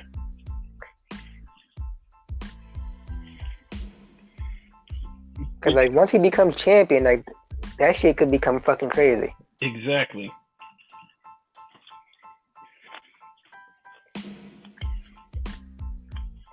But yeah, that was that. Mm-hmm. When did that interview happen, on Dark? Because it didn't happen on the show, I don't think. It happened on the Road 2 shows. Oh, okay. By the way, they have way too many fucking YouTube shows. Just saying. Yeah. It's a YouTube show. It's a dark show. It's way too many. Way too many. They trying too hard. I mentioned that last week with the whole Stone Cold promo. Mm-hmm. Too hard. You don't have to try that hard. Y'all are actually good when you don't try that hard. Exactly. Once again, that's not me shitting on them. I'm trying to give what's the word? Constructive criticism. Yes. When I bring up the big words, I'm serious. And that led into a tag team match that was next that it really pisses me off. It pisses me off. So it's a tag team match with Hikaru Shida and Chris Statlander versus Nyla Rose and Britt Baker. Oh yeah. This match was okay. It was okay until how the fuck do you fuck Britt Baker up? She was in a corner. You were supposed to throw Nyla Rose onto her upper half. They threw her onto Britt Baker's knee, which was folded, and tore her ACL. How? Oh damn, is that fucked up? Yeah, it's fucked up. They tore her ACL. So she missing the pay-per-view. Yeah, that's fucked up. Wow. I knew she was injured. I didn't know it was that bad. Mm-hmm. Holy shit. It was confirmed this morning that she tore her ACL. Well, there you go again with the whole trying hard thing. That's what happens when you try hard. Yeah, and it was it was so unnecessary. The fuck? I felt so bad because it's yo, this did not need to happen, yo. Nah. I'm dude, what the fuck, man? Make it worse. That's not the only injury that happened that night. Yeah, no. I'm gonna get on everybody on those other two, and of an injury. Like, it's just what the fuck, man. Yeah. Cause like, if that one is bad as this one, that room is another match. So I think the one that we're gonna talk about, the last one, like it might be bad, but okay. That leads into our the match of the night. The match was just fucking like I just fucking raved about this match because this match was fucking out of this world good. Fucking Ray Phoenix versus Orange Cassidy. Motherfucker. Orange Cassidy actually impressed me in this match, and I'm not a big fan of his, so. Yeah, he impressed me. When he wrestles, he can wrestle. When he tries. Yes. He will try. He will try. And I didn't know if he was gonna try this time. I was like, all right, this is gonna be one of those matches where Phoenix tries to fuck him up and he just dodges everything, and then at the end he just pulls out some weird ass move and wins. Nah, this is one of the moves where Orange was really fucking trying. He busted his ass trying, and the whole thing started off great. I should have known from second one that it's before you start, right? Something for you, because you telling me about this, because as we do, I watch NXT and he'll watch both, right? So since you watched both, you kind of missed it, right? No, I've seen it. I went back. Oh, you've seen it? Oh, okay. Because what happened was I guess you were watching NXT and you thought Phoenix fucked up because he came out during fucking Orange Cassidy's entrance. Nah, he tried to kick the fuck out of him again. Dude, that was hilarious. And Orange Cassidy nonchalantly moved out the way, and when I say nonchalantly, it's Orange Cassidy, so you know. He literally just said, "Boop," and you hear the way that I said "boop," "boop." That's what he did. And when I watched it and saw it, I was like, "Oh my god, that's what happened."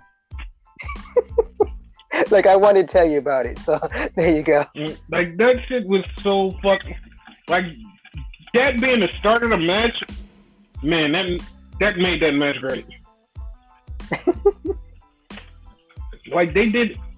To be honest, I would have said this is one of the best AEW matches until the end. Okay. The end bothered me because I was fine with the match. The match was great. The part that pissed me off and I was not fine with when Kip Sabian came out. Because for what?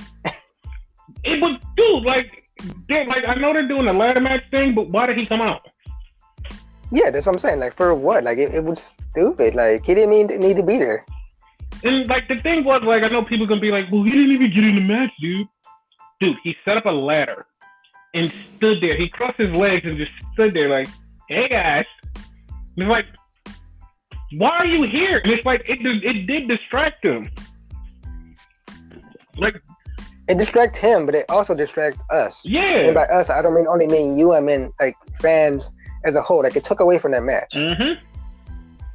And that wasn't right, in my opinion. I totally agree with you. And then it didn't go oh, that's it. That was the end of the distraction. Here comes SCU. They're not Chris Sabian off. What? Why are y'all here? What the fuck? What for? We already got him. What for? Nope. It just kept going, and it's why? At that point, I was expecting the surprise person.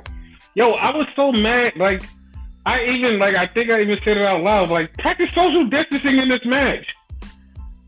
You did. You did say that. It just was what the fuck, man? It just was. You fucked my head up on that one. Because it was just too many people, but it was the best match, and I was before that happened, I was literally yo, there should be no more AEW this week because that fucking match stole the show. There's nothing else that needs to happen. But then we had the pay-per-view on Sunday. Yeah. On Saturday, rather. And then, like, after the match, it got all dumb and discombobulated. Where, like, it was so much going on.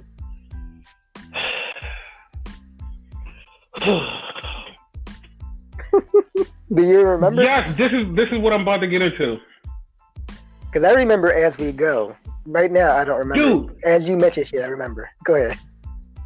Battling. They're wrestling. Everybody's on the outside. Fucking Orange Cassidy jumps on these people. Orange Cassidy, you know how the fuck they barely caught him. They barely caught Orange Cassidy. Then fucking Phoenix goes and it's like, all right, we're gonna catch Phoenix. Boop. Nope. Like it literally, like if you watch it, it's literally like feet away. Like they are feet away. Phoenix judged perfectly. They're like, nah, fuck you, bro. He landed on his hip in his back, and he's fucked up to the point where we don't know if he's gonna be at the pay-per-view. That's 2 matches fucked up. Damn. Cause like they're trying to determine if it's a bone bruise or if it's a full-on, like just a regular injury. I don't know. And his shit is hard because his shit's a ladder match. Yes. And you remember, he is the best motherfucker in that match. Yes. Like, he is the fucking best in that match. So, who knows? AEW can't catch a break. Like, I'm to the point where I kind of feel bad for them now. It's their fault. Oh, no, it definitely is. But, like, I still, like, feel some type of sympathy. I don't know why. Because you want them to do great? Yes. And they want to do them bad. I actually do love them, see? But, like, that really pissed me off. I'm like, dude, what the fuck, man? But, yeah, that happened in that match. Who's replacing all these motherfuckers? Or all those matches, like, canceled? No, they're still going on. But, like I said, he still could show up on Saturday. Yeah. It's so confusing to fucking say Saturday for a pay-per-view. I'm not gonna lie. The weird part is I actually really like that. Yeah. No, because you loved it for fucking takeovers, which takeovers are easy because, in a sense, I don't consider takeovers pay-per-views, even though they're way better than pay-per-views. But they are now. Yeah. But whatever. But yeah, like that was a thing. Yep. Like when they fucked them up. Then here's the part where I really said cancel the show after this. You had a face-to-face with Arn Anderson and Jake the Snake. Like that kind of bothered me a little bit. I'll tell you why, but go ahead. No, tell me why it bothered you. As they were talking, now I forget exactly what they said. Obviously, I'm the dumb one. I forget shit, right? Mm-hmm. They feel like they kind of alluded to the effect of having a fucking match. I don't think neither one of these motherfuckers could fight. So I don't want that to happen. Like, they'll literally die in the ring. Both of them. Like, I think, I'm not going to quote it. I think they were kind of just like, basically saying, if it happens, like, I could beat your ass. Like, basically just teasing, just fucking around teasing. Not really like, yo, I can fuck this dude up. Yeah. But yeah, I think it was but still, like, it shouldn't gone there, because, like, you know how some fans are, they don't give no fucks about the human being, you know? And, like, they'll want them to fight. And, like, depending on who's in charge, if that motherfucker's greedy enough, then, like, you know, he'll have them fight. But yeah, no, I was perfectly fine with just them cutting promos on each other, basically for their guys. Like I could watch that all day. Like fuck AEW wrestling. Yo, let Arn and Jake just talk. Let's let them guys talk. Fuck. Yeah, this could have happened anywhere. Like this could have happened in AAA with the fucking like Spanish dub, and I would have been okay with it. Yeah, it was great. Yeah. Like nothing happened out of it, but like it was great. I mean, look like they were about to get into it though. Yeah, but like I knew they wasn't gonna fight, but like it was just great just to hear them talk. Then we had your boy, M.I. Jeff. Wait, no. Wait, your real boy. Your real little boy. Starko Stunt. Yeah. Sharko Stunt. Yo, that kid needs to fucking retire. Like, at this point, like, he's worse than a fucking jobber. No, he did get a little offense on him, but like that was it. Just a little offense on him. And died. Yeah, he did. He got murdered.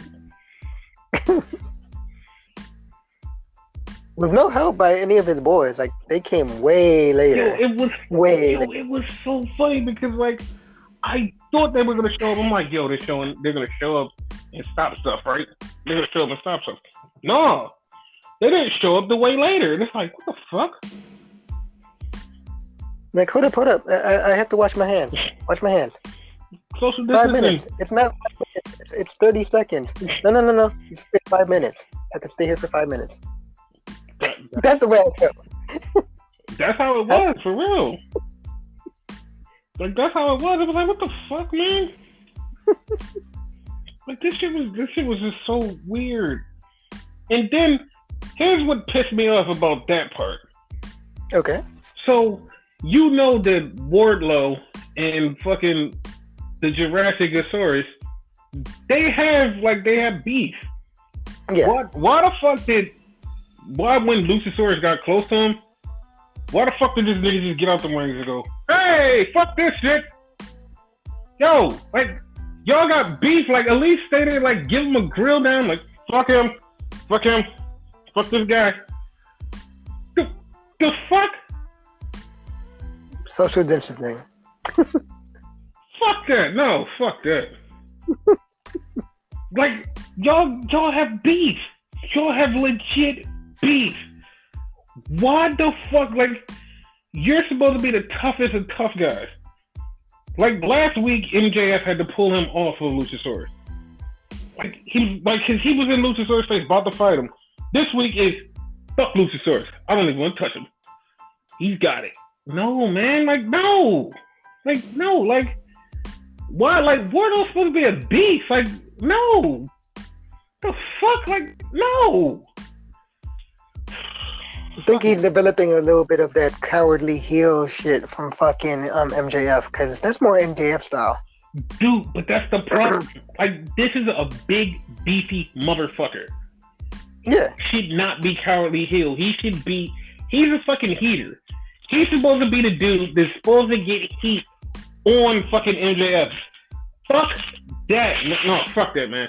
Fuck that dude, man. Fuck that dude. Matter of speaking, he's basically the Diesel to Shawn Michaels. Yes, that's what it is. And it's like, dude, come on, man. Like, come on. Like, I was so pissed. Like, just his attitude. He should have went right at. He should have at least just stood face to face with him and been like, bitch. Like, oh, okay, you in my face. All right, cool. Or, like, worst case scenario, attack them from behind. Or something. Like, at least, like, show your dominance. Show your dominance. Yeah. Like, from now on, I'm just going to look at you like a pussy. Like, you're a pussy in my eyes. Like, you did. No, you're 100% right about that. Like, you did nothing, like, with the person you have beef. You did nothing to get close to him. You're a pussy. Like, you came off as a straight pussy, and I don't like that for you. Like, at the rate they're going, that could have been a replacement match, you know? Exactly, and they just said, fuck it, and it's like, man, whatever. Because Britt Baker versus Chris Statlander, that's not happening. Yeah, it's definitely not happening now. And like, if fucking, I almost called him Kalisto. Fucking Phoenix, he may or may not be there, as you said. Right. So you may need to replace one match. That could have been the match. Yeah, like, that's what pissed me off. Like, now that if it happens, I'm not gonna give a fuck because I'm like, fuck that guy. Like, fuck him. Fuck is he? You ain't shit. But whatever, man. Whatever. Pussy. Basically. And then we had the main event that I'm not even joking with you. I didn't know what the main event was. So when this match came up, I was very shocked because I was like, they was like, it's our main event. I'm like, the fuck? Like, how is this the main event? Like, I kept looking at the time, looking at the card, like, yo, they got enough events, right? Like, this is the main event? We didn't even know. Like, and it's no shot at either one of these people, but like, it just was kind of random. Because the main event was the sex god, Semigawawa, versus the deity known as Damascus. Dumbass kiss. And like, it's like, all right, cool, they're gonna have a good match, but at the same time, it's like, but this is the main event. Like, all right. And Sammy is trying to go into a home, right? Cause he got fucked up.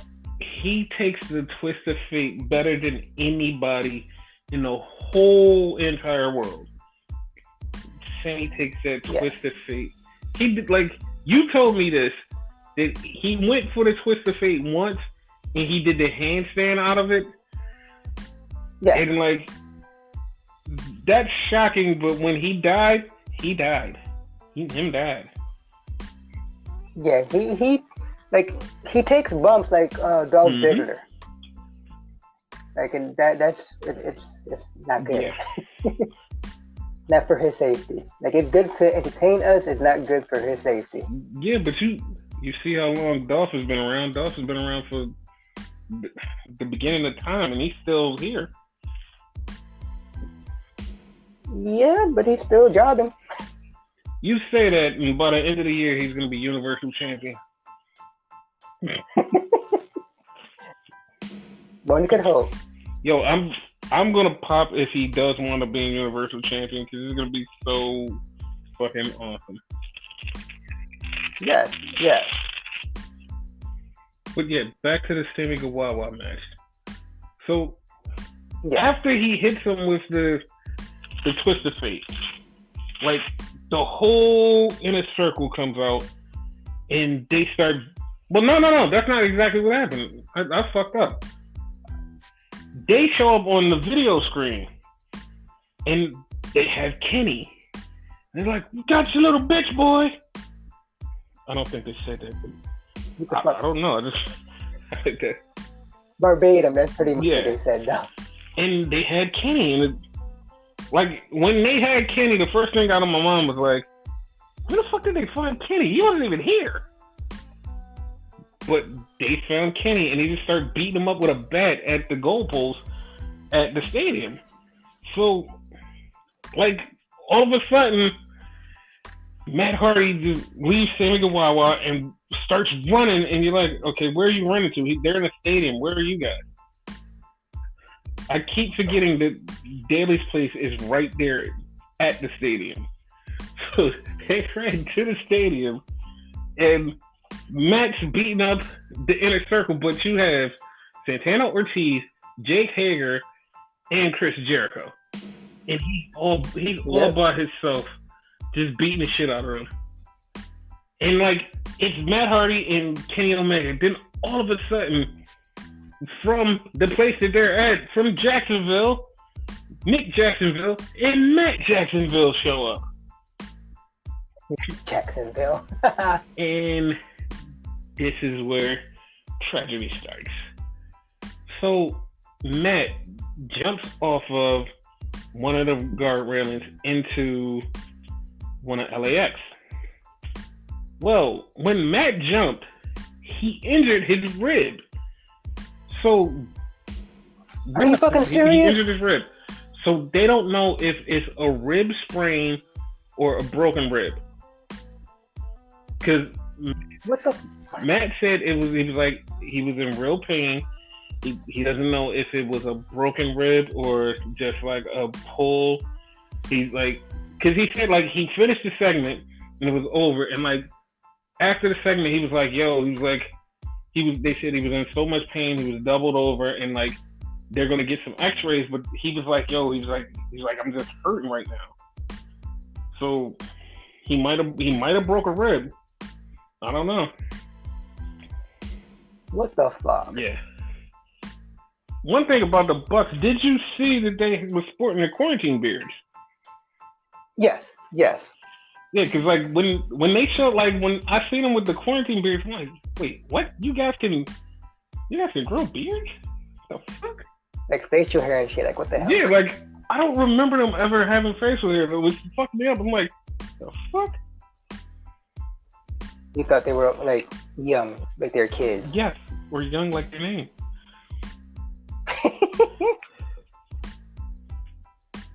The Bucks of youth. Yes. So that was dynamite. Dynamite. You want to run down the card?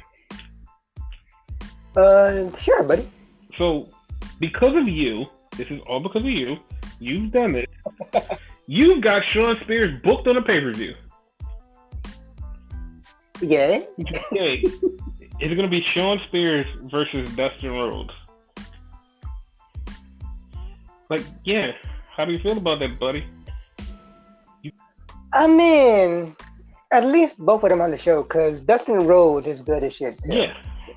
You know, they deserve to be on this show. Mm-hmm. It feels like they just put it together today, you know? Here's what it is. They did. So... And hell, you know, they probably put it on there as a replacement match, you know? They probably, this was on there before Britt Baker and them got injured. Oh, yeah, really? Okay. I know it happened during the same night. Yeah, no, this was on there before that. Okay. Then we have Hikaru Shida versus Nyla Rose for the women's title. The way they're pushing Shida, you know, I think she's gonna win. Yo, I don't want them to fall into we push somebody and then all of a sudden we give them the title. Like, I want the titles to mean something. So I want Nyla to keep the title, but at the same time, if they beat Hikaru Shida, how do they revamp her? Exactly. So yeah, I don't know. Kind of a lose-lose. Yeah, it's a lose-lose situation, so I don't know. I think, like, just by the word, not that I would do it that way. I totally agree with you. Like, I would have kept fucking Nyla strong and, like, have her keep the title. But the way it seemed like Akira's going to win the fucking belt. So. Either way, I'm okay with it. Either way, I'm cool with it. Because, like, that's exactly what I was thinking. Like, because she's awesome. So, yeah, like, I really want Hikaru Shida to do good, so yeah, we'll see. And fucking like Nyla, like she, like especially like popping with the whole "I found your candlestick, bitch." Like her promos are fucking badass. Like she like we've always been on her side. Her promos are badass, and she's getting better. Mm-hmm. Like you feel the emotion behind it, you know, because like people beat on her and all that. So like I think she's kind of getting that Rock type of thing, where you get the whole Rocky guy thing, and Rock that shit to heart. And basically said, that's pretty much what the vibe I'm getting from her. And then we have M.I. Jeff versus 90210 Jungle Boy.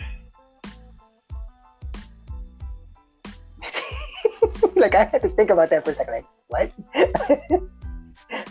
yo, I had to point it out again. Like, get rid of fucking JR. Like you keep calling him by his real name, Jungle Boy Jack Perry.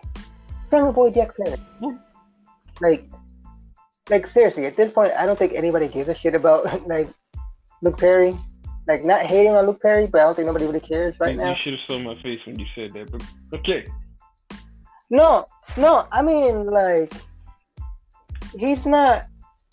Even when he was living, like, he wasn't like a star like that. Like, young kids nowadays don't care about that shit. People our age, we care because we know. We've seen most of his movies, whatever, you know? He's not an A-lister, you know? He's a C-list celebrity, we could say. Yeah, you know what I mean? Like, I'm not trying to be disrespectful or nothing like that. It's just the fact they're trying to, like, pop it and whatever, but one, he's gone. And two, he just, like, as you said, a C-list, like, but celebrity, a lot of these wrestling fans' moms used to soak the floor to Luke Perry. So, I mean, now the daughters are soaking the floor to Jungle Boy, Jack Perry. I mean, they'll do that anyway, like, without, like, mentioning his dad. Yeah, you know? but like they want that connection so your mom could be in the room like, oh wait, that's Luke Perry's son? Oh, he's so hot. You know? Isn't that kind of disrespectful to the hell? Let's call him Jack. Isn't that kind of disrespectful to Jack? Because, like, he never wanted to use his dad's name. That's the thing. Like, in JR's mind, what I'm explaining is what's happening in JR's mind. In our normal wrestling minds is like, fuck, he's just Jungle Boy. Like, we don't need his name. He's fucking Jungle Boy. He's a good wrestler. He's Jungle Boy. Like, we don't care about his name. He's Jungle Boy. We know his dad. We respect his dad. We love his dad. He's Jungle Boy. We're not associating those two. He's Jungle Boy to us. Jim, just let it be. He's Jungle Boy. Because when I found out who his dad was, it was like, oh, that's cool. Moving on. Like, great match. Like, when I first heard about him, like, he already had that stigma because, like, when I first heard about him, I heard out, like, hey, it's Luke Perry's son. He's in the wrestling now. I'm like, all right, this kid is just going to get over with the Luke Perry name. And then when he was like, yo, I want nothing to do with it, just call me Jungle Boy. I was like, okay, well, I'm going to give you a shot. And then he proved himself, was like, okay, this dude is great. And that I respected, you know what I mean? Because, like, the Jungle Boy gimmick in itself is one of those shit gimmicks you don't think will ever get over. But number one, he's making it get over. And number two, he has a certain look about him. You know, I guess due to his dad. He has that look and that aura. Yeah. Like, I could believe, even as Jungle Boy, I could believe him as world champion, you know? Which not too many people could pull off with certain gimmicks. Like, me personally, I would push certain gimmicks. Like, I would have pushed Goldust as world champion. I would have pushed Stardust as world champion. You know, other people will disagree with me, like you. But, like, that's just me. And, like, Jack, like, he has it. And, like, a lot of people won't get this, but I'm going to, like, when I explain it and you hear it, you're going to be like, oh my God, this is, like, that was genius of them.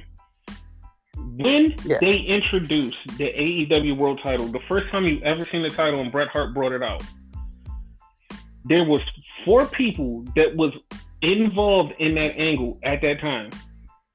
It was Jericho. It was Hangman Adam Page. It was MJF and Jungle Boy. So when you look at that title for the first time and you see those 4 names pop up and they're in that collective area with the title, it automatically associates the world title with those 4 men. Like, now it subliminally puts that and ties that all in together. Now you're like, you know, he could be a champion because, like, he's in that field. MJF could be a champion. Hangman could be. You're like, because they're in that field right there in that whole bubble, it gives that feel to them and gives them that brush. So now going on into the future, you cannot not see them as world champion because subconsciously in the back of your mind, you feel the title being connected to them.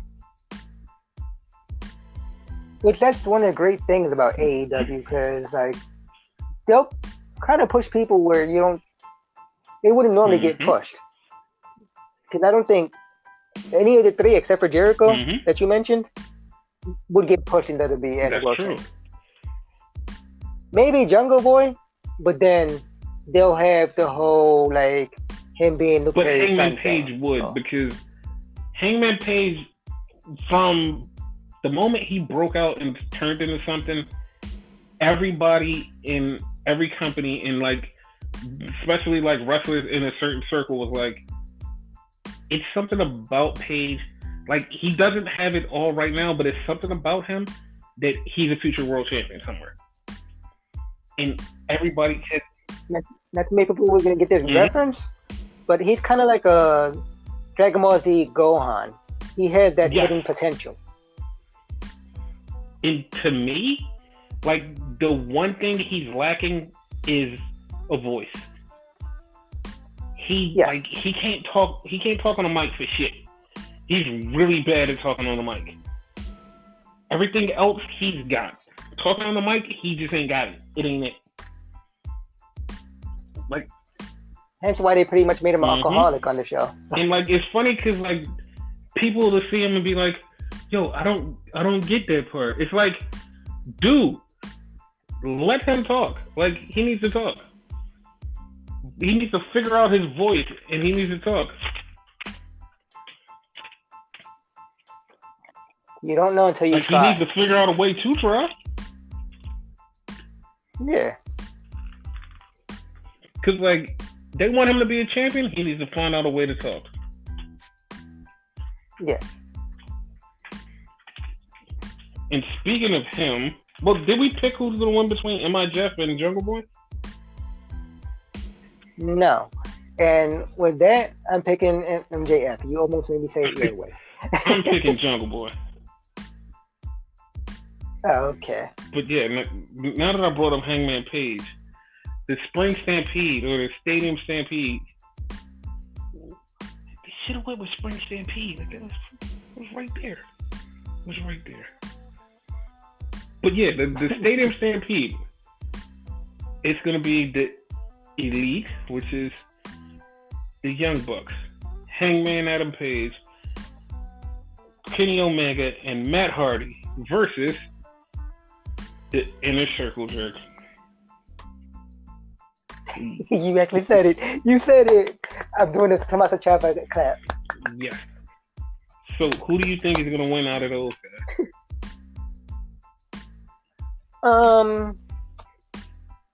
See, it's weird because the Elite, in a way, they're incomplete. Because? Which makes them obsolete. I didn't mean to make that rhyme, but that's you meant it. You meant it. But, they're lacking Cody, which, at this point, would you consider Cody the leader? Unfortunately, yes. Because it used to be Kenny, but now it seems like Cody's the leader now. Yes, I would consider Cody the leader. Yeah, and he's not there, so they're kind of incomplete. So, them lacking that, they're missing something, so I think they probably would lose that. But, due to the fact that they, and by they, I mean the Inner Circle Jerk, as you said, they killed Vanguard 1. Yeah, I think multiple Matt Hardys will descend upon the stadium to destroy the Inner Circle Jerk. Yeah. Yes. Which Matt Hardy's going to win the match. Caveat, he's probably going to wind up pinning Sammy Guevara. He's going to go after Jericho, but, like, you know, he's going to pin Sammy Guevara. Because this, somehow, some way, it's supposed to lead into Matt versus Chris. Yeah, that's what I see. That's what I see. I see that coming. Yeah. Yeah, so I'm with you on that one. Oh, okay. And we have, since you brought up Cody in the TNT World, well, not World title, TNT Television title. Now, before I say that, next week they're gonna have a battle royal for the number one contender to the TNT title on Dynamite. Which, you know, at that point, it's pretty much a television title, so you're not wrong. You said it completely right. It's gonna be Yeah, I forgot to mention who Yeah, was in the match. It's Cody Rhodes versus Lance Archer with Mike Tyson. which apparently, like, Mm-hmm. once again, like, I don't mean to do this every fucking episode Mm-hmm. now, but I do it, right? Like, my YouTube, I do these matches and whatever. I did not know Arn Yes, Anderson was and going so to be was there. Jake the Snake. Yeah. But apparently, like, so is Brandy, so it's kind of like a 3-on-2 situation.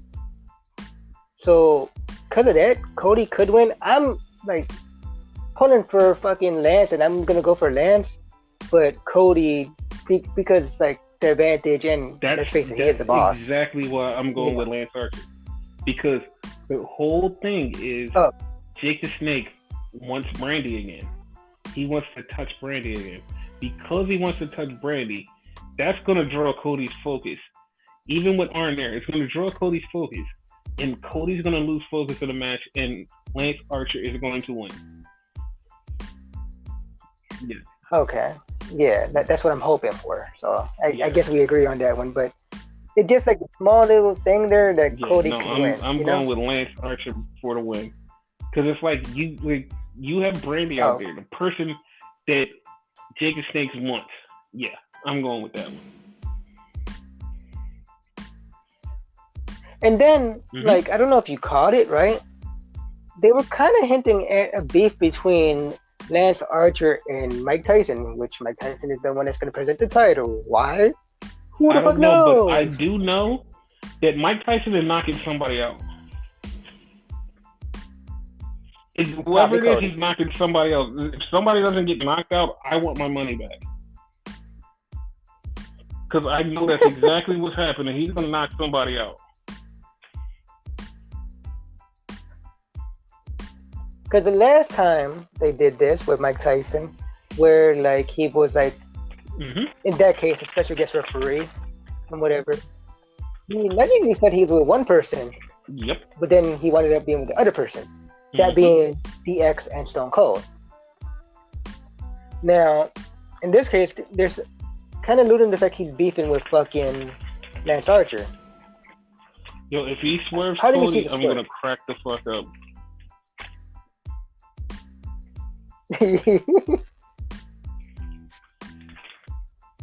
Yeah, I would be fine with it.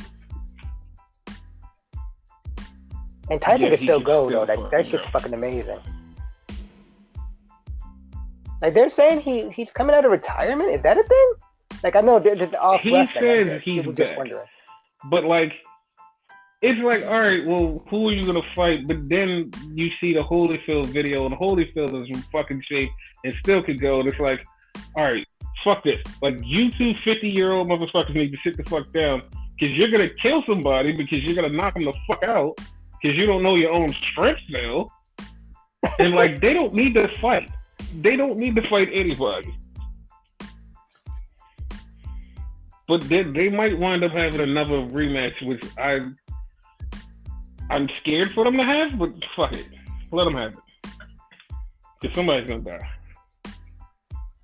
I think that boxing like that was when they were boxing. So I'd probably tune into that. But yeah. So the Statlander match is not happening. Well, it is, but just they'll probably find another replacement for Britt Baker. And yeah. So we can't really talk about that. We can talk about the Casino Ladder Battle Royal match. Now, can I explain the rules? Cause like, and tell me if I'm right. Cause like, it sounds so weird. It's like a ladder match combined with a battle royal. It starts off with two people. And mind you can win this whenever the hell you can. So like it can like the two people in the ring could win right there and you don't need the other people. Yeah. What? 7 people. 7 people? Yeah. You don't need the other 7 people. So every like few like minutes or whatever, I think it's like 2 minutes or maybe like a minute, another person will come in. And it continues like that until everybody's there. It's 9 people. Yes. And it's a ladder match. The 9 people are Kip Sabian, Frankie Kazarian, Uh-huh. Scorpio Sky, Yep. Luchasaurus, Yep. Cole Cabana, Ray Uh-huh. Phoenix, Uh-huh. Darby Allin, Uh-huh. Orange Cassidy, Uh-huh. and mystery Yep. opponent. Yes, V. Fake it. So, the only person that I'm like, I definitely could see this person win is Darby Allin. Like, the only reason I'm saying Darby Allin right now is because we're not 100% sure on the mystery person. Rumors going around is it would be Big Brian Cage, the Wolverine. And he hasn't been signed for a showed up minute. yet. So him would be perfect. I don't know which other free agent is out there that can probably plug yourself into that situation, but it could be anybody. I think I have a few PowerPoint presentations on who could be. Hopefully, I'll leave it you're alone. right. Yep. Because as you said earlier, and if y'all don't know what the joke was about, that's Drew Gulak. You said he's pretty much a free agent at this point, so Basically. right now he can do whatever the fuck he wants. So if he decided to go there, because he's really cool with Orange Cassidy and the Best Friends, like he's cool with a lot of people. Well, he's cool with a lot of people Yes. within all wrestling, so he Basically, could damn near so, go anywhere. Like I said, we don't know what's to come of this, but by the end of the night, by the end of Saturday night, we'll know. Like if it's our friend Drew or if it's Brian Cage, it's whatever. But I hope it's not like some old head or something like that. Like, or Sting. for instance, like a Taz or something. Yeah. Like if it's Sting, I'll pop, but I'll be kind of upset at the same time. But yeah, whatever. Like hopefully it's like they said they wanted to do is build a company around young guys, and I hope they stick to that. Yeah. Yeah. Hopefully.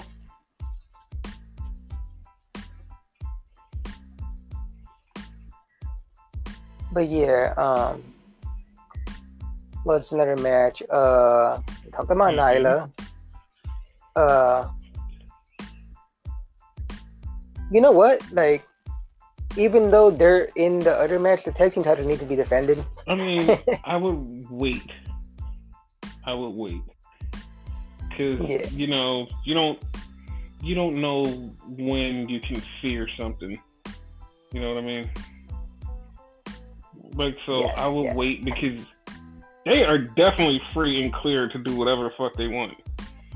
Like the contract, there is no contract holding them. Like, they're free and clear to show up whenever they want, and they probably will. You don't know who he's talking about? He's talking about FTR. Formerly the Revival, and I guess at this point, formerly the Revolt. I did not even think of what you just said until you just said it. You literally said formerly the Revival. Like, that's the FTR right there. Okay. Yeah, when you said it, I was like, what the fuck? Yeah. You just said formerly the Revival. Okay. We're done here, ladies and gentlemen. Like, podcast over. There's a lot more podcasts. There's a lot more. Let's go. You said that. But yeah, I think they're going to be the ones that take the tag team titles. And, I want to see some good tag team wrestling. Yes. That's what wrestling now is kind of lacking. And Because one thing that happened during the show, what you call it? What's his name? Hawk did a promo. Now it was a weird promo, but he kind of alluded to fucking the Triangulo de Muerte, Triangle of Death. I like saying it in Spanish. And like they could legit win it as a trio, like New Day and whatnot. Here's the thing, like they had said so much that we're gonna build everything around tag team wrestling. We're gonna build everything around tag team wrestling. There's been a huge lack of tag team wrestling. And when I say that, like, Dave had a match that they added to the pay-per-view, but they added it to the pre-show. And it's for the number one contenders for the tag team titles. But they added it to the pre-show. And the match is the Private Party versus the Best Friends. Like, why? Like, great match, but it's like you added it first off at the very end, like seconds before the show, and then you put it on the pre-show for the number one contender of the tag team titles, and it's like they deserve better. Like they deserve better.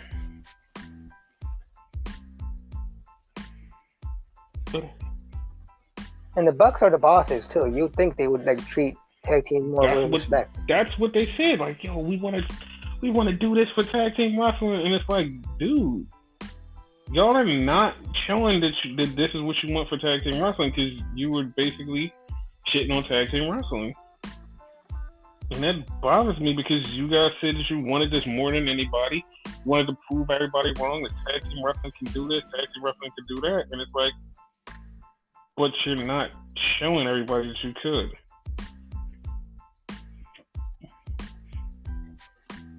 Like, for real, at this point, they're pretty much like every other company. Like, the focus is on the world title. Which you could argue that's what it's supposed to be, but, at one point, that'd be focused on the IC title. Like, that was their main thing. WCW focused on the US title. Other companies need to do that. But, man, that's funny. Oh, and we forgot the main one.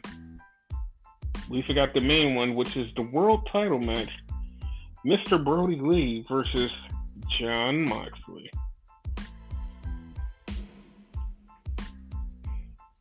I think Brody Lee is gonna win, and like it's gonna become, like you said, like it's actually gonna be the real Dark Order. Like it's gonna be bad. There's another thing, like it's a small little thing.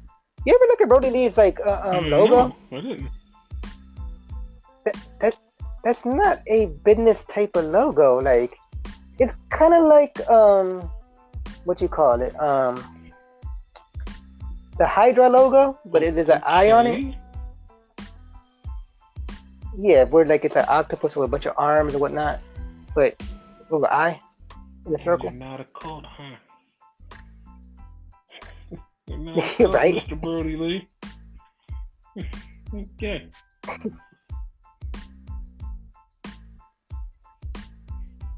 Yeah, that was AEW.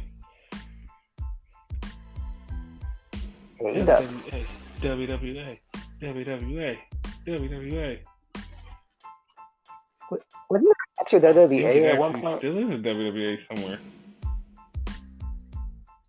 Like World Wrestling All-Stars or something? That's exactly what I was thinking.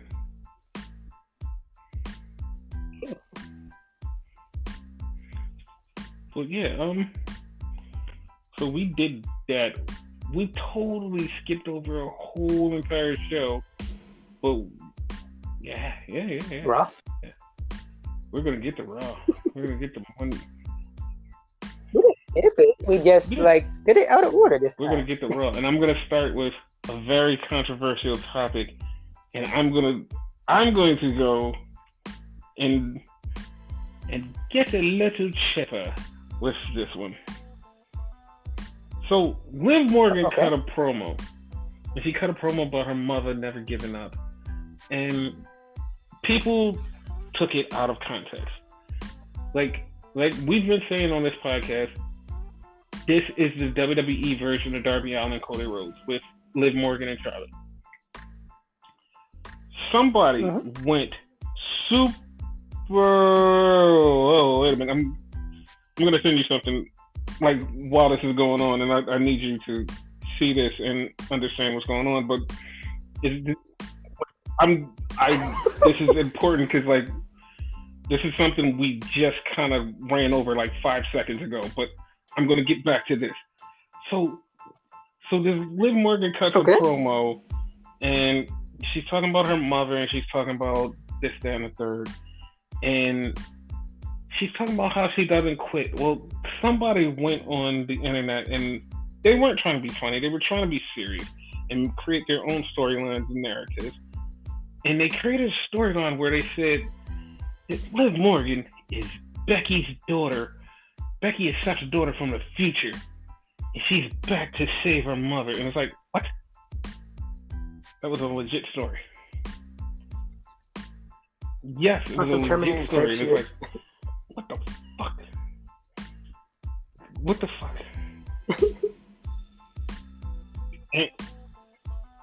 It was funny how brainless some people are. It's like you claim to be like, and I'm not shitting on anybody, but I'm saying, yo, like, really, homie, like, you're supposed to be wrestling guys and doing your due diligence and your stuff. Like, you reported that as like a real storyline that could be a potential thing, and that just like that hurt my head when I read that. It was like, what the fuck? Like the fuck? Because normally we would say like that, but as a joke. These people actually reported it. Reported it and posted it out there for the world to see, and was like, yes, this is what we think. And it's like, yeah.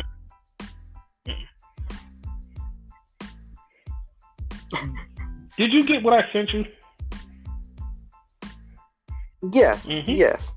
Now, since it's on the podcast or whatever, you're going to bring it up, right? Don't know where you got it from, right? But it's a pic. Well, I see where you got it from now. One of the Revival, right? He tweeted a picture of, I forget the tag team, but it's Arn Anderson, Brainbusters, because they had multiple names, weren't they? Yeah, but this was the WCW run. I mean WWE run.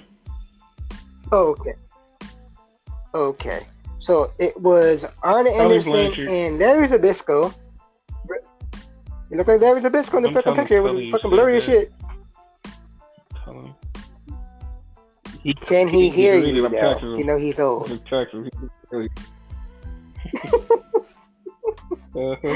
Anyway, right? Okay, Tully Blanchard, right? And they went against the Rockers, Marty Jannetty and Shawn Michaels. And yeah, like you see it, and you know. And if you don't know, like I guess I have to tell y'all, fucking them versus fucking the Bucks. Yeah, like you could literally rewind this like 15 minutes or 5 minutes, and we just said this. Like we just said this, and like they just posted the picture just as soon as we said this. Like we're not on the phone with them, and we're not texting them what we're saying. It's a thing, people. It's a thing. Like if we needed any more proof that when we say shit and it happens, it's literally right there. But yeah, back to Monday Night Raw. Bro, shit, we talked about doing this on Twitch. If this was on Twitch, I would really put this on screen right now. We will be on Twitch. We're still getting our setups together, people. So don't judge us. Yeah. It's not as easy as you think. Yeah. But Raw, like Liv Morgan and that situation actually made me sad because people really went to that. And I was like, dude, the fuck. Yes, really do better. So Monday Night Raw opened up with the promo from Seth Rollins. And he came out with Bloody Mercy. Buddy, So goddamn. he's hanging out with him, and just out of nowhere, fucking Humberto shows up, and it's like, why are you here? You took out my Ray. And it's like, whoa, buddy. Like, why are you trying to save Ray? Like, Ray doesn't care about you. Mm-hmm. No, here's the funny part. I know you're joking, because I doubt he said my Ray, but for some odd reason I swear he said my Ray. You hear it too. Like, in your head, you can't turn it off. Like, it sounded like he said my Ray. But he probably didn't. He probably just said you took out Ray. And I just said you took out my Ray. Like, if you saw my face when you said that's why we need to do this shit on Twitch. Reaction. Yes. It is like he started beefing with Buddy over the he started beefing with Seth, and Buddy's like, I'll fight you. Mind you, we got earlier before the show came on, Buddy Murphy has a main event match against Aleister Black, guys. And it's like, because I even said it to you when the match was going on. I'm like, dude, fuck it, he has a match later. I'm like, he has a fucking match later. He was dressed to go. And I'm like, dude, he has a match later. What the fuck is happening? And he was like, I have no fucking clue. So he wrestled Humberto, and it was a good, lengthy match. And he beat Humberto. And I'm like, well, that was fucking pointless. Now Buddy just wrestled for no reason. That kind of bothered me. Like, he wrestled for no fucking reason. We had the fucking axe throwing competition with the War Machine Raiders and fucking the Street Profits. That went on a little too long. It went on? The whole fucking show. Like, it was entertaining, because like, you can't say it wasn't. It was funny as shit. The whole fucking show. It was like, RVD. No. Because it went the whole fucking show. Yeah. Then we had a tag team match for the women's tag team titles, Bliss Cross versus the Iconics. Now,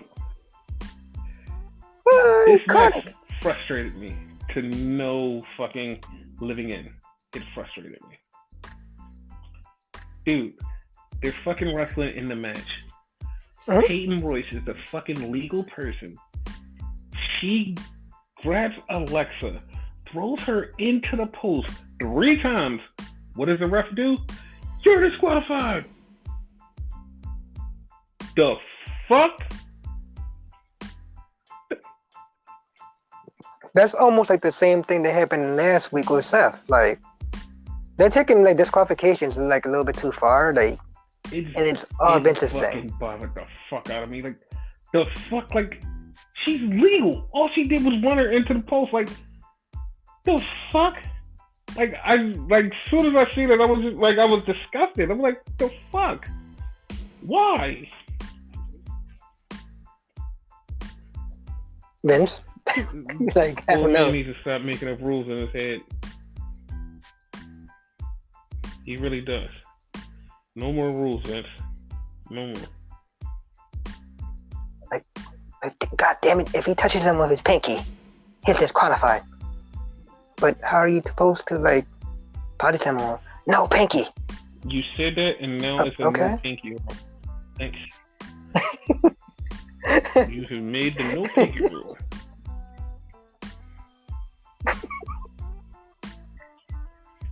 Imagine that shit. Like, Jesus. It would be the most fucked up thing I've ever heard or saw. But yeah, like, and it, like, the backstage fallout from it is Billy slapped Peyton because she was so angry. And it's like, the first thing everybody does is, as soon as she slapped her, oh my God, they're breaking up the Iconics. That's not the first thing that popped in my mind. You want to know what popped in my mind? the the funny part, like going into it for us, like again, your TV is faster than mine, and you had like the shock reaction, like, Yeah. oh shit, and I'm like, what the fuck are you talking about? What's going on? Oh shit! She slapped her. Yeah. She slapped her kind of hard And too. everybody and their mother that watches wrestling goes, "Oh my god, they're breaking up the icons." And the first, She apologized though, the so first thing yeah. I thought What did you was, think? the Iconics are getting serious. They're gonna fuck some shit up. Like next week, cause think about it. The way that Billy slapped her was in anger. It was like, you couldn't control your anger. Peyton was in the ring snapping and threw Alexa Bliss into the thing 3 times. Now, to the naked eye, that's like, oh, that's just them losing their cool. What if they just don't have any cool anymore? It's just like, fuck this. Like, we're not going to be silly. We're not going to do the jokes. We're not going to do the bullshit. We want those titles. We're going to do whatever we need to do to get those titles. We're going to cheat and steal and lie and do what we need to do to get those titles. 2 things about that. Eddie Guerrero is their favorite wrestler, so that works. Second off, both occasions separate. If you think about it separate, everybody's right. Oh, they're breaking up their Iconics or whatever. But when you put it in the context you thought of, which I didn't think of, if you put it in that context, put both things together, it was rumors months ago before they came back, they were getting repackaged. What if the repackaging is a slow burn? And like, this is how they're repackaging them. Like, they're gonna become violent and all that, like serious and like crazy and shit. Like Snap. That.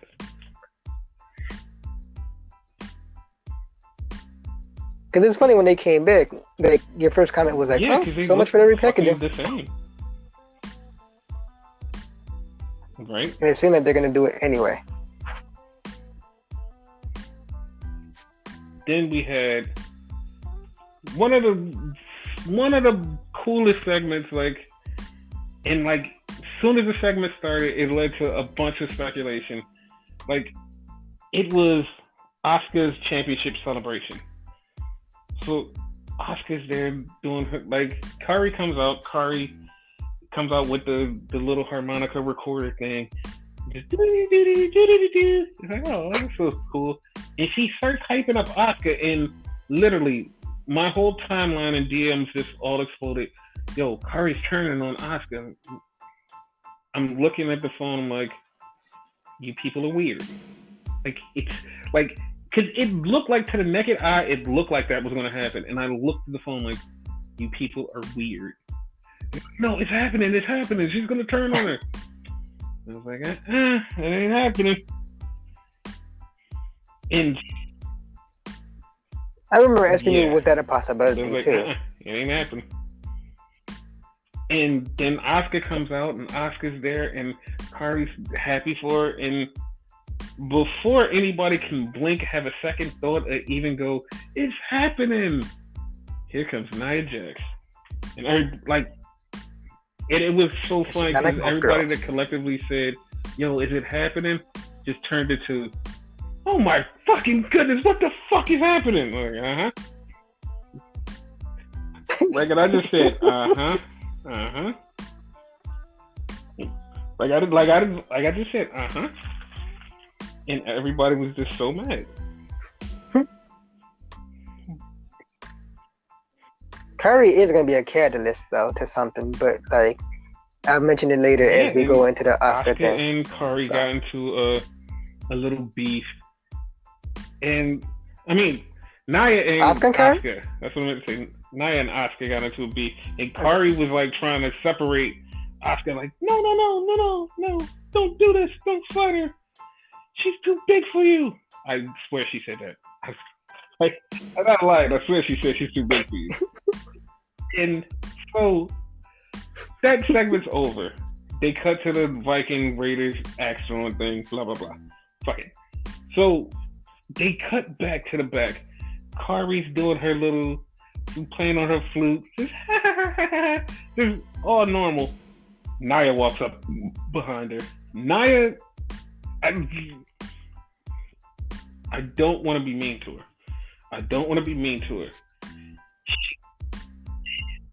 No, go right ahead. We've been on this show called people racist, old men, old women, bitches, assholes. So yeah, if you want to be mean, go right ahead. She grabbed Kari and she threw her. And I know Nia sometimes doesn't know her own strength, and she doesn't realize it. She threw Kari. You watch it back. If Kari didn't really get her hand up and tuck her head, Kari would have been knocked out unconscious with a concussion, because that's how hard she hit that fucking box. Yeah. I was about to say that she put her hand up. But if she didn't get her hand up at that last second, she would have been out. And it's like, and you've seen the way she threw her. She threw her hard as fuck, and it's like, dude, what the fuck? It's like, what the fuck? Yeah, had she not put her hand up, it would have been done. But yeah, like, she fucked up Kari. So we go back to the ring, and we get the queen, Charlotte. Charlotte shows up for a match. So she shows up for a match with Ruby Riott. Now, full disclosure, off the podcast talk.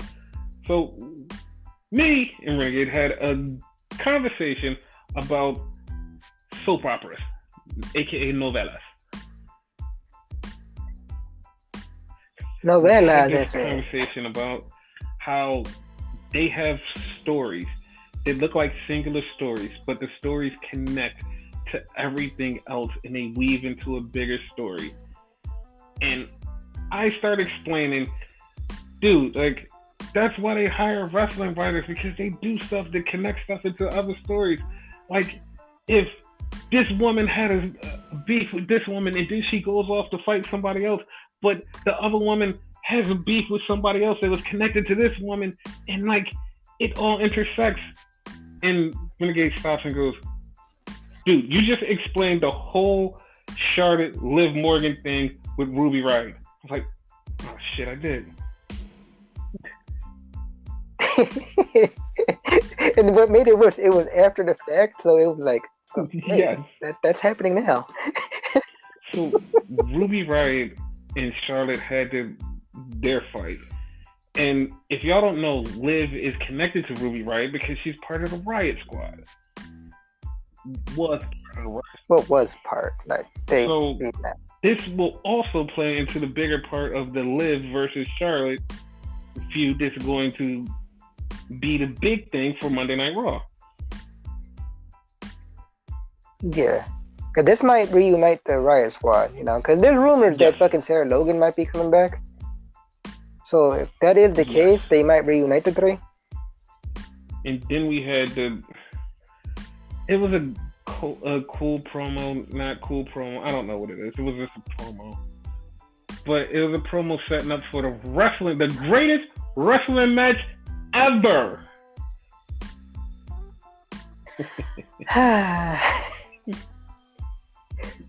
Normally that's you that do that, but greatest wrestling match ever between Edge and Randy Orton. And they set up the match. And it's like, the fuck? Like, and they kept saying it. And it was like, but why? Why do they keep saying it? In the words of Peter Griffin, oh my god, who cares? And like, they kept saying it, and like, to me and everybody else, it's gonna bother us because it's like, I know these two can wrestle. I know these two are great. This won't be the greatest wrestling match ever. Because it's going to be a great match, but there's a difference between a great match and the greatest match ever. I'm saying it now. It won't even be the greatest match of June.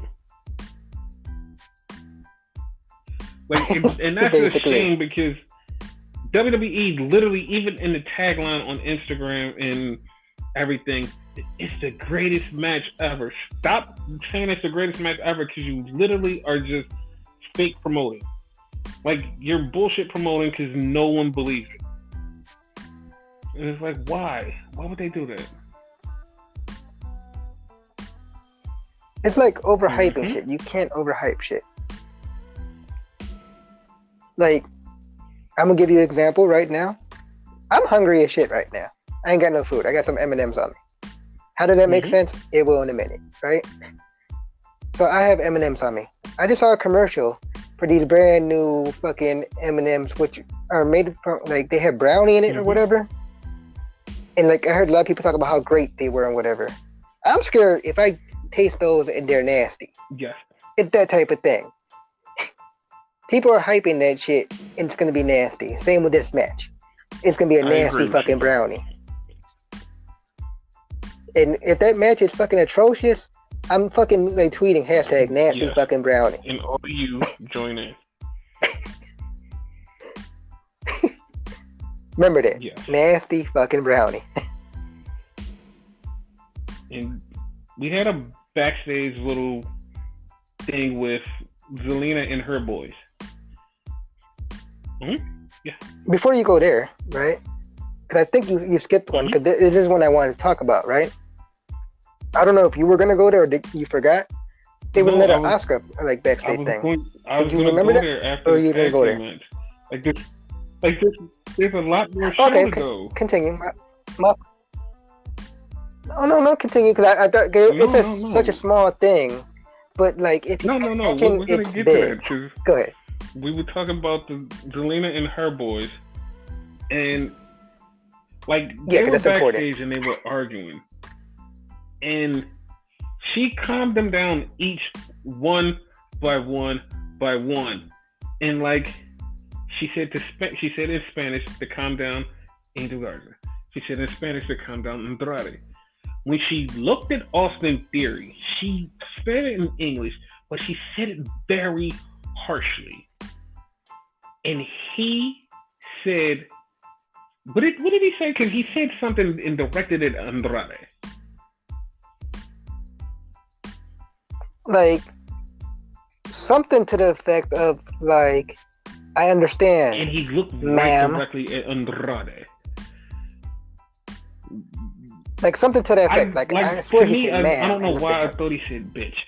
Like, because I swear, like, whatever it was a derogatory word towards him, and like he looked directly at Garza. I mean, that's what I meant to say. No, he looked at Andrade. Now this is all going to wrap up into like something a little later. Like when we get to it, I'm going to, because I saw something online that like sparked my interest, and I'm gonna share it with you later. Okay. So, cool. That went to that, but it was like, all right, they're going to have a match later. I mean, not match later. They're going to be on the Kevin Owens show later. So, right after that, they go to the ring for the submission match, which was a great submission match. It was Natty versus Shayna Baszler. Now, this match was fucking awesome, and Natty tapped out to the Karafuda clutch. Now, the way that she got into the Karafuda clutch through a reversal that Shayna put on her, it was so great that you could definitely call her the submission magician, because she finagled her some kind of way and got behind her and put her in that submission and tapped her the fuck out. And after the match, Natty she's pissed off. So they go to the back, and this is where the Oscar promo happens. So Oscar, but before you go there, right? Earlier you were talking about like SmackDown, Naomi going heel and all that, and like how many heels we have in the women's division right now. It seemed like they're going a heel turn, with like slow burn heel turn, mind you, with fucking Natty also. So my question: do you think we had too many like heels? Like the two happened, No, or no? We good? Like I didn't bring that up because she does like go back into the ring and like get more heelish. The thing is, if they have these many heels, they're gonna have to make a lot more faces. Like, yeah, because at this point, Cardi's a face. Oscar's a face. I think like Charlotte's kind of like tweener due to the whole like Bailey and no, it's depending Sasha on which situation? show she's on. Okay. Yeah. Because she's a total heel in NXT. Shit. I think she's a total heel on Raw and a face on SmackDown. Oh, okay. Yeah, but yeah, the Oscar no, thing. you was gonna explain. You tell me the Oscar thing. Oh, so okay. They go to the backstage and they have Kari, like she's fucked up, like oh my head, ay ay ay. That's just me going ay ay ay, by the way. and the doctor is like checking her and like fucking Oscar's freaking out, like is she okay? Hey, is she okay? Like she's yelling at the doctor, like she's alright, like chill. All of a sudden, and like what made me think this, like it's a funny thing, but at the same time, it's a serious thing. Like during the show, she yells like ah, and she runs after fucking Nia, like she chases after her. There's a GIF. Yeah. It's a GIF. Yeah, I keep getting confused GIFs and memes, right? It's a GIF of her doing that yell, but she's transforming into a fucking Super Saiyan. Earlier, I said that Cardi is going to be the catalyst, right? Be the catalyst to fucking Asuka's anger and like her aggressive side, which we all know she has, but she hasn't shown lately because she's been like entertaining and funny and all that, even as a heel, quote unquote. Because allegedly she just became a face. Like to me, she's been a face, but allegedly like she just became a face when she won the title. This is gonna give her back her aggression. Like now he's gonna keep fucking with Cardi, and like Asuka's gonna be like, you know what? Fuck that. I'm fucking this bitch up. Yeah, she fucked her up. She fucked her up. Yeah. Cause she actually caught her and like I don't know if like she kicked her or like pushed her or some shit. Okay, like and she fell like right on her face. Which caveat, she fell on her mat, so I don't know like but still, about that. But she did fuck her up. So do you see that like Cardi kind of like making like Asuka more intense? You pulled out your second Dragon Ball reference, but yes, I see that. Yes, you did the Gohan my second Dragon Ball reference. Did a Super Saiyan one, and her being the catalyst. I mean, the Super Saiyan one is because like you sent me the GIF. Two Super Dragon Ball references. Yeah, but you know, it's a thing. Like, she's gonna become Super Saiyan because of this shit. Dark Saiyan. And then we had the Kevin Owens show, and the Kevin Owens show was with Zelina and her three guys. So Kevin is basically going, "Hey, is there tension between you guys? Is there something happening here?" He's like, "Yeah, because I don't think that all you are on the same page." So he's poking at him. And he's like, well, it doesn't matter because I have a friend that wants to say hi. And he's like, what the fuck? What are you talking about? And all of a sudden, here comes Apollo Crews. I'm like, oh shit, like here comes Apollo Crews. So it winds up turning into a tag team match, which is Angel Garza and Andrade versus Apollo Crews and Kevin Owens. Now, this match was okay for what it was, which was like a 6-minute match. And Kevin Owens and Apollo Crews got the win. And when they won, like, they got out of there and they were laughing. So it turned into a situation where Andrade and Angel were pissed off. And Austin Theory was just standing there. And they fucked up Austin Theory. They beat the shit out of Austin Theory. They whooped Austin Theory's ass. They beat him down. and they beat him down so bad, like they wound up outside, and Zelina Vega was like, "You're worthless. What is wrong with you?" And slapped him so fucking hard that like she damn near knocked him out. And this, He slapped him so hard, it I was felt so it. bad. And this was the fucking most hilarious thing about it. He's on the ground near where the announcers are. So after the slap, he's on the floor. Andrade just grabs a chair and just goes, "Yeah!" Just throws a chair at him and hits him like, dude, he's on the floor, damn near knocked out. He just randomly throws a chair like, "Yeah!" Why? Yo, and the part, I don't know if you noticed it. Angel was standing right next to him, like talking shit. So I could have sworn Angel was about to get hit by that chair. Like, yeah, just threw the fucking chair. I was like, God damn. Like some pinball shit, because you know chairs are good for that shit. I Chairs would have popped if it would have hit Angel. Like that was fucking hilarious. Like bing bing, like wow. So like that was the match, and then we get backstage, and Charlie Caruso's like, "Hey, listen, Apollo, well, you just beat down those guys," and he's like, "Yo, Charlie, I'm back, yo. I want the U.S. title." And she's like, "Okay, I can't really help you with that, but cool." And like as he's saying that, Zelina walks up with Andrade, and he's like, "Yo, I want the title." He's like, "No, we beat you." "No, but I'm back from my knee injury. I want the title." Okay.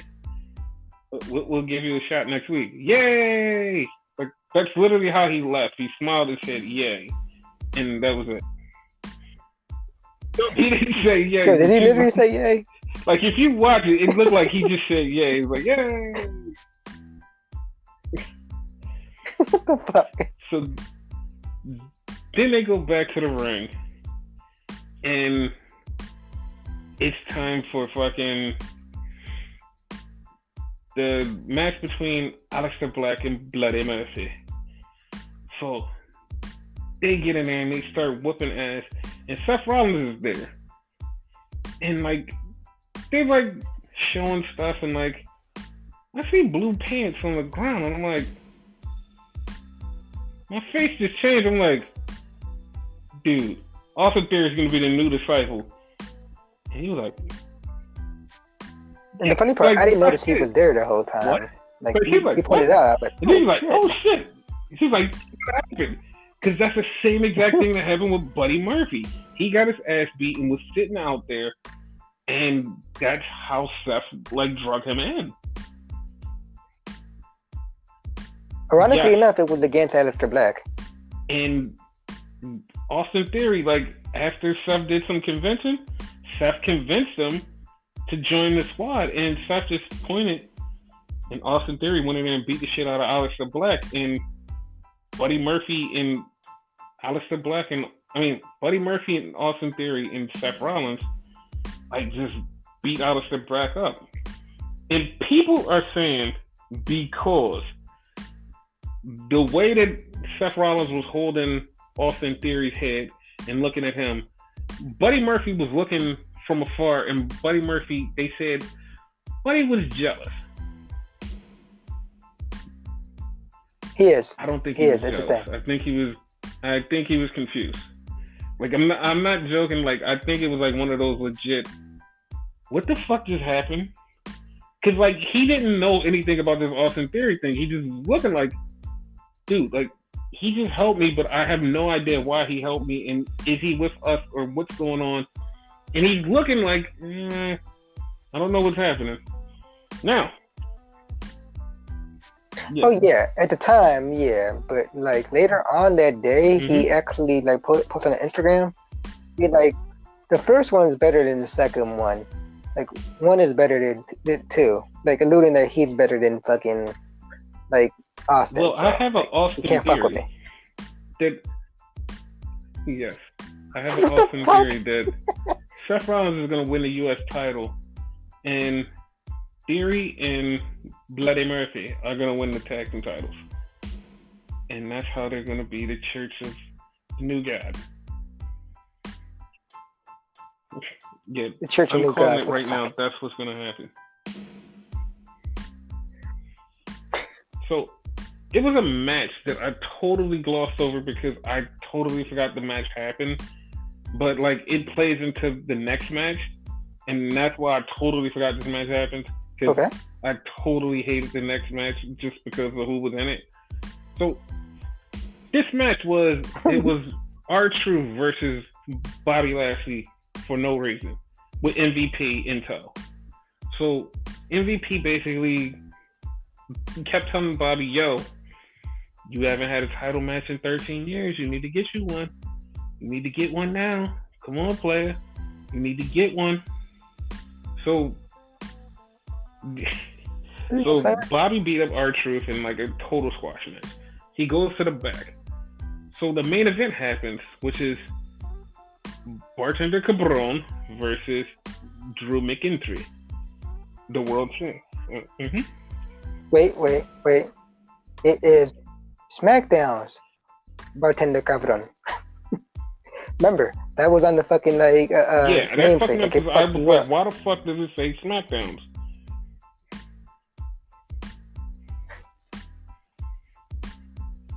And then like the match happened, and of course you know Bartender gets his ass beat by Drew, but before the match even starts, Bobby comes out and goes, "You know what, Drew?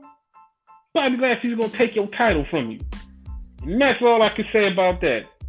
Go ahead and ring the bell. So Drew's like, what the fuck? Like, alright, cool, whatever. And Drew won. I thought you were gonna jump in there, but Drew won. He beat the Bartender. And after the match, he looked at Bobby Lashley and said, "You want this title? You're good. Like, you would have to take it from my cold, dead hands." I kind of fell asleep there for a split second. Yeah. We're talking about Bartender, so I'm sorry. But yeah, like that happened.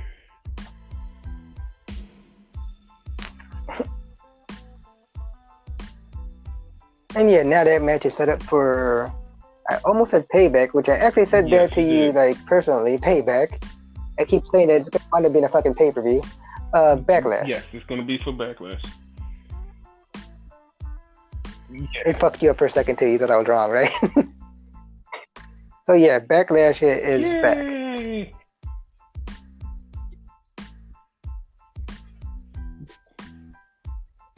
Which it's going to be a good match because they had great matches in Impact Wrestling / TNA. So.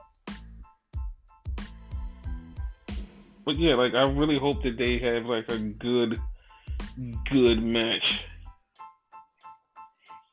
Yeah, I think they will.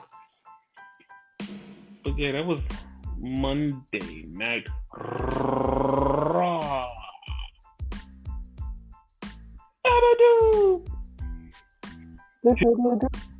Oh shit! We both had the same idea. We both referenced Cena. You did the doo-doo-doo. I did the doo-doo-doo. Wow. Yeah, we have wrestling in our mind a lot. Yeah. So, NXT, I don't know where to start. NXT was all over the place. It was good. It was weird. It was crazy. It was fun. I don't know where to start though. But okay, you don't know where to start. I give you a minute, right? We could talk a little bit about Impact Wrestling. We haven't talked about Impact Wrestling in a while. They're having a tournament. Like, I don't know if I mentioned that last time. I watched them a little bit, sparingly. And, like, evidently it looked like it's going to be Michael Elgin versus Tessa Blanchard, which, if you don't know, Tessa Blanchard is their world champion. Wait, it looks like that's what it looked like. Champion? No, it looked like it's going to be Michael Elgin as the number one contender. You know, they could always swerve last minute, but that's what it looked like. Yeah. Evidently, fucking Sami Callihan seemed like he's a face now, which if you know that's really fucking weird. Super weird. Yeah. Like I'm basically like doing the clip notes because, as I said, I don't watch them like that. But I'm on Twitch right now. I just like caught them real quick, so I figured I'd give them a little shout out because Yeah. a lot of their people be on Twitch too. Um, fucking like Moose, he still had the Yeah, he TNA put out a championship for poll some earlier, reason. and it bothered me. It was like, which is better, the TNA champion or the Impact champion? It's like, what the fuck are you talking about? Like, My man, I ain't gonna lie, no, he his belt means is a which lot is nicer. like more prestigious and better, and like that's what bothered me. It's like, dude, what the fuck are you talking about? Like you have a belt that's not even real. Like it's not even a real belt. Like the fuck, Yeah. shut up. Like it kind of bothers me. Like, dude, shut up. And he's like, no. Which one is better? And it's like, shut up. Like none of them is better. Shut up. That's like bringing back the light heavyweight title in WWE.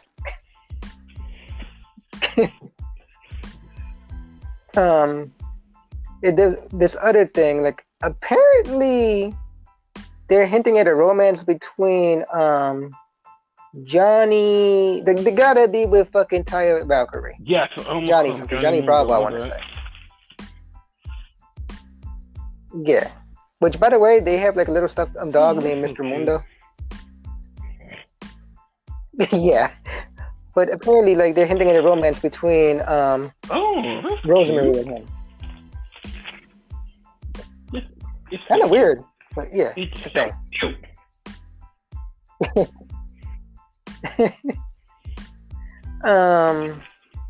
Yeah, and Susie, aka Sue Young, right? Apparently gonna kill Kylie Ray. I'm calling it Kylie D Ray for some reason. Kylie D right now? Okay. I don't know, but Kylie Ray. Cause like she keeps saying hi to her on some like old school Bailey shit. Hi, I'm Susie.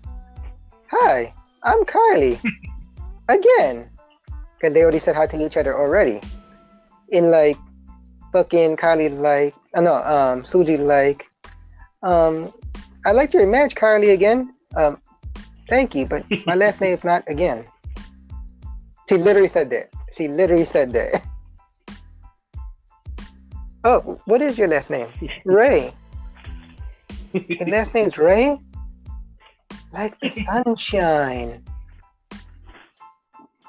Okay. Bye, Kylie. Hi, Susie. And then Susie's like, I like her. We're gonna be friends. Yeah. No, she's gonna fucking kill you.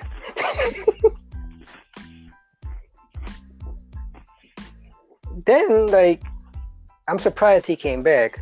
Crazy Steve is back. Where else was he gonna go? I mean, he almost wound up in fucking NXT, which we're gonna go to next. But apparently he's beefing with Joseph P. Ryan. Penis. Can somebody please tell me what the P stands for? And please don't tell it. I'm just about to say, please tell me it doesn't stand for what I think it stands for. But he's still doing that. What is it? The fucking cancel culture thing, which I'm not sure if RVD's still there and still a part of it, but he's still trying to cancel people. And he's trying to get this. He's trying to cancel Crazy Steve because he refers to himself as crazy, and that's insulting towards crazy people. What? What? Yes, that's almost as my Vince thing from last week. So yeah, he's gonna cancel him because he's crazy. Cause he told him like, you shouldn't call yourself crazy. That's bad for crazy people. But when I call myself, that's my name. Okay. And yeah, that was a thing. And probably a lot more happened, but that's a little bit I was saying. Like those are clip notes, but like little shit like that is enjoyable, you know. I don't know why I don't watch him no more, but you have I don't. But yeah. Yeah. Yeah, pretty much. Yeah. I'm pretty much wrestling out. But you still keep up with them. A little bit here and there. So yeah, Cool. they good. Yeah. But I guess like NXT now, since I guess you got like got it square now. Yeah. I think you know where to start now. No, I knew where to like. I would figured out where to start, but like you blew my mind there. No, I was trying to give you fucking leeway so you could figure out where to start. So the show opens up with two of our favorite guys, Oney Lorcan and Danny Burch, which we call 1-2, versus a team that's been on Monday Night Raw before and been on NXT a bunch of times called Everrise. Now, the funny part is we've seen them like a couple times, and for the first time, you looked at them and said, dude, they remind me of Too Cool. Yeah. Well, more so too much when they were too much.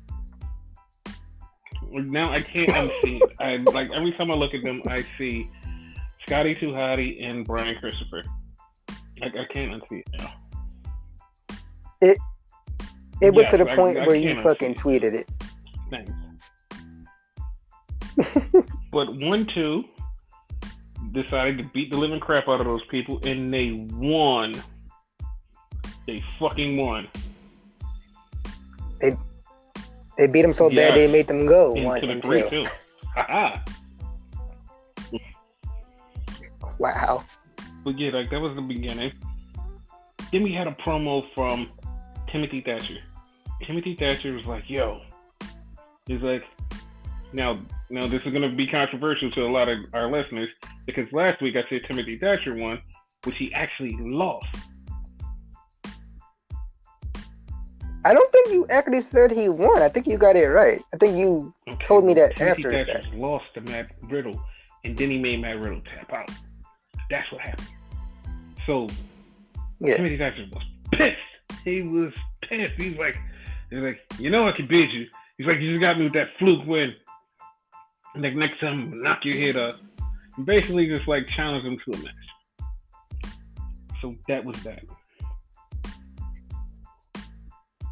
It was funny because you were so confused. Like, wait, why are you so pissed?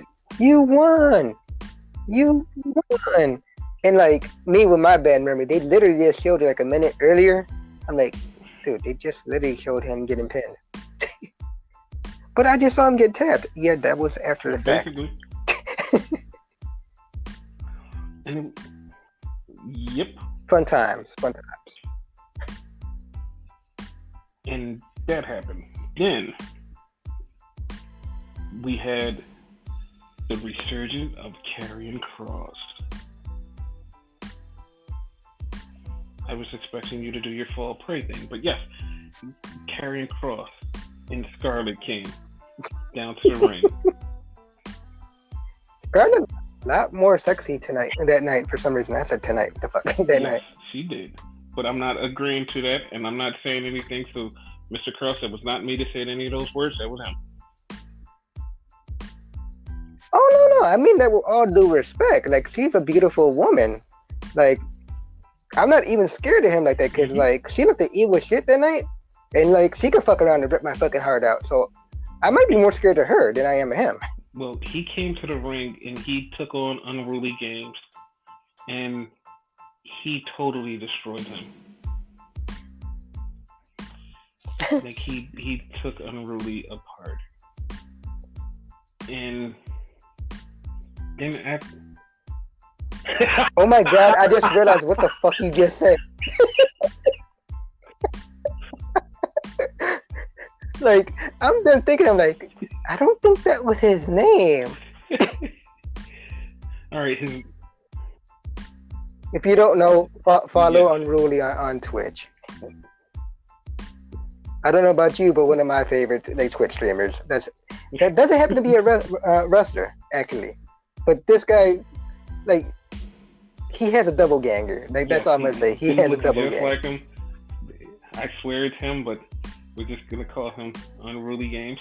So yeah. So he Cause I said it, I'm like, dude, that looked like dude, and he was like, oh my god, I can't unsee it now. Because I don't remember his wrestling name, I'm just gonna call him Unruly Games. Might as well, because it was a jobber. I'm gonna tweet him that when I get into his room later on. I'm gonna say he called you a jobber. Oh, right. One little thing I forgot to tell you, and I think you're gonna be happy about this, right? Fucking on Impact, right? Something I missed on Impact, right? Oh, Chris Bay is a hero now. Where you go, Bay? Yeah. He apparently he attacked fucking what's his face? Willie Mack, who's their X Division champion. I don't know how he's the X Division champion. I always thought X Division titles were for like their equivalent to cruiserweight. Joe said no. And Abyss. Yes. And Kurt Angle. But yeah, like that's the thing. So like now they're feuding. But apparently Chris Bay is with Johnny Swinger. The fuck? Yeah, like I don't get it either. Like again, like I don't know how this happened, but it happened. So yeah. Like I figured like that would make it happen because like you've been like up on this like guy like for the longest, like because there was at one point, y'all, he was on every show that week. Only wrestler that has been on every wrestling show in 1 week. Like this was before AEW, but he was on every wrestling show in 1 week. He was in WWE. He was in NXT. He was in Ring of Honor. He was in Impact. He was in what was that other promotion? I swear he was in MLW, and it was like yo, he literally was on every show that 1 week. And like every time we watched the show and he showed up, I would just be like, dude, wasn't he just on the it was so bad because Impact was coming on Fridays. He was on 205 Live. The show went off. We was like, all right, let's catch the rest of Impact. We went to catch the rest of Impact. He showed up on Impact and was like, dude, this is the greatest wrestler ever. Like, he's the greatest dude ever. Like, he was... That's why I wanted to bring it up. Like, I know you'd be happy about that shit. It was crazy. And, like, I was a fan of his before he did that, but, like, when he did that, it was like, you know, he's the greatest wrestler ever.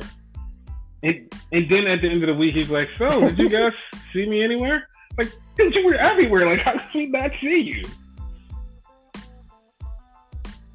Like you said, he wasn't at AEW, but I swear he probably was there as a jobber. You know what? He might have been at AEW, like, at one of those shows, like one of the jobber shows. Yeah. Okay. Yeah. But yeah, that guy everywhere. But back to Killer Kross killing Unruly. After the match, after he choked him out, so he's like, he didn't, like, Kross didn't even get a chance to stand up correctly. And, like, soon as he's done, like, someone has to die because Tommaso Ciampa's music just starts playing. Ciampa just comes out to the ring, and he gets close to the ring, and Scarlett looks at him and she holds the rope like, hey, come on, get in the ring. Ciampa's looking at him like, okay. He gets to the ring, he basically goes up to Kross and like, yo, you want to choke me out from behind, but you can't do it in my face? So like, how about, see, like, since you're here on the main roster, on the main event, how about you take me on at the pay-per-view? I was like, ooh, that right there. That was that. Takeover in your house, by the way, not to be confused with a payback, because backlash, because we just fucking like talked about that. Which is going to be June 7th on the WWE Network. Yes, and that's a Sunday. And the Sunday after that, $9.99. Backlash will be on. Yeah, so it's 2 Sundays in a row. 619.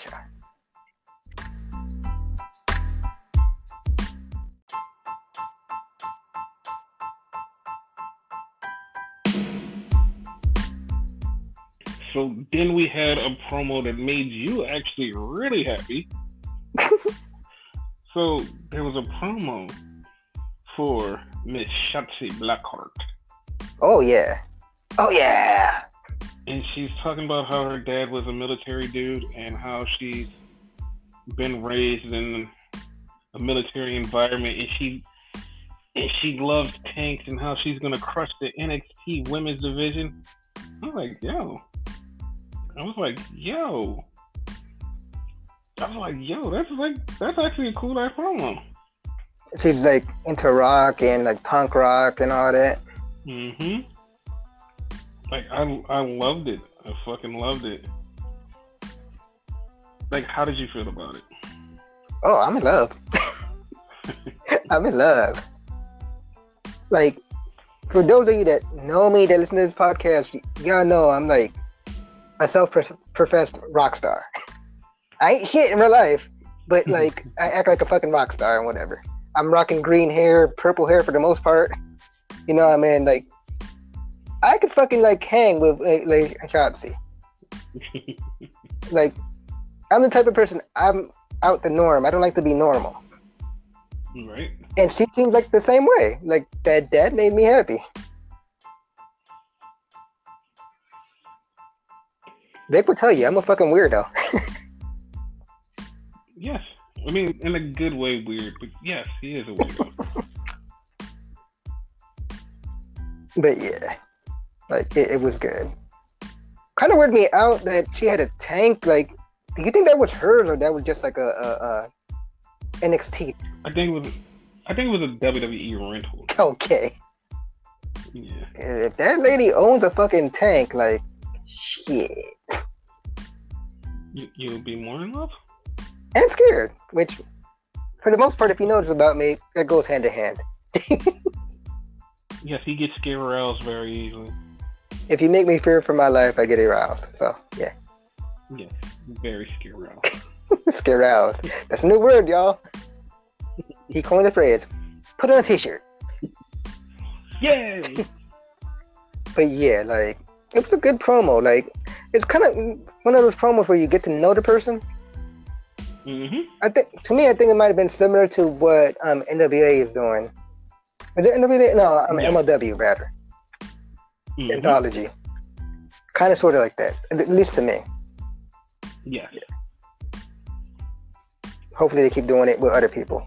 But yeah. They probably will. Then we had the match. Well, in the beginning of the match, fucking Adam Cole comes out because this is Roderick Strong versus Dexter Lumis. So Adam Cole comes out, and while they're walking to the ring, Adam Cole's like, hey, he's like, next week I'm going to celebrate my championship. And it's like, why are you telling us this? Like, first off, like, this isn't even an interview. Second off, like, nobody can really hear you. You're walking down the aisle with Roderick Strong, and you're telling us, I'm going to do a celebration next week. Like, why are you telling us this now? Like, Adam, do better. And then, like, Roderick Strong comes on the ring for his match. Adam and Bob Fish leave. So it's like, okay. Like, all right, they left. Cool. And then, like, here comes Dexter Lumis. Like, they had a good match, and I swore I knew what was going on. I'm like, yo, Dexter Lumis is going to win. No. Dexter Lumis lost. Caught me off guard, because I thought that could go there, too. It caught me off guard. The ending scene also caught me off guard. Yeah. Like, so, he caught him with the backbreaker, got the win. So, Roderick is outside celebrating. Yay! Yay! Yay! Near the ringside, Dexter Lumis reaches out, grabs him, just starts choking the shit out of Roderick Strong. And you just see him just melt into the ground. And he's choking about.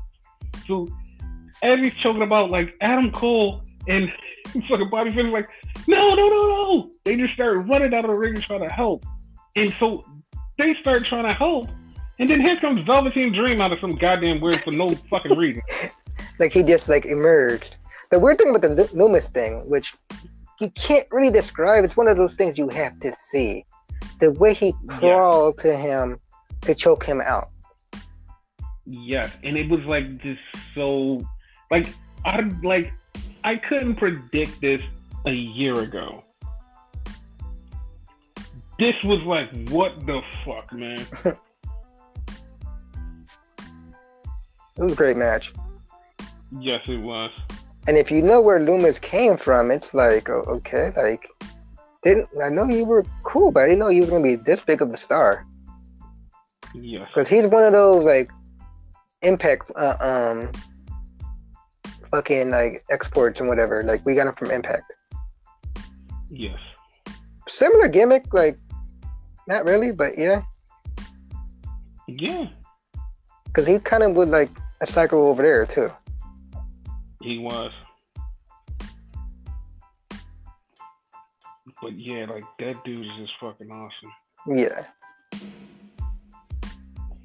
But then Dream out of nowhere, they're like, what the fuck? Like, the motherfucker got magic. Yeah, he does, and like, it weirded me out. Like, it just fucking weirded me out. Like, why are you here? Like, why are you here? I think you screamed like, what the fuck? Yeah, because it was like, yo, like, didn't you get beat? Shouldn't you not be here? Whatever, man. Whatever. Like, what the fuck? But yeah, that happened. Yep. Then we went into the Cruiserweight tournament, the B block. And the final match was El Hijo del Fantasma versus Akira Tozawa.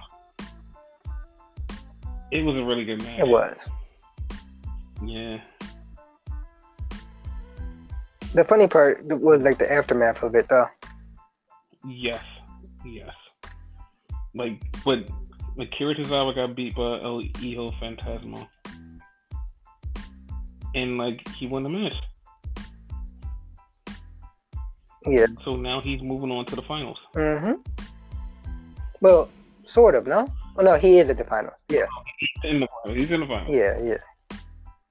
So after the match, we had a backstage promo with Bro. And Bro says, yo, Timothy Thatcher, yo. Like, you want to wrestle? Like, we can do it. But why not do it in the cage, bro? And he told him, let's have a cage match, bro. So next week is going to be a cage match with Matt Riddle versus Timothy Thatcher. You need a resting bad lip reading, John. Yo, I'm doing that once the YouTube channel gets up and running. So after that, they cut to the parking lot, and El Hijo Fantasma is in his car, and Akira Tozawa walks up on him and says, hey, and he's like, dude, he's like, great match, man. Like, but he's speaking in Spanish to a Japanese man. It's like, okay, I'm very confused. So he's speaking in Spanish to a Japanese man, and the Japanese man understands Spanish. Correct me if I'm wrong, right? Mm-hmm. Was Akira talking Japanese? Because like if that was a thing, it was a whole new level of what the fuck. I'm not gonna say yes. I'm not gonna say yes because it happened. Oh shit! And then the masked men, they showed up and started beating up Akira Tozawa, which is the funniest thing ever. They're beating up Akira Tozawa, and Phantasmo is in the car. They slam Tozawa up against the car door, so Phantasma can't get out. They're beating the shit out of Tozawa, and Phantasma's in the car, and he's like, "Okay, what the fuck?" He's trying to push the door to get out. I'm like, dude, you cannot get out. He climbs over the seat, climbs through the other door, gets out the other door, and comes around and like shoes off the mask man. And it's like, dude. It's like that was so much. And you've been saying from the beginning, like he's Brody Lee, like he's Brody Lee. He's the bad guy. Yes. Yes. Because I don't know if it's like quarantine or whatever. We still haven't got back the two motherfuckers that got kidnapped. Is it two or three by this point? It's two people. Okay. It's Raul, which I almost called Raul Julia. Oh my god. Mm-hmm. And Joaquin. Yes. Got it right that time. Haha. Yes.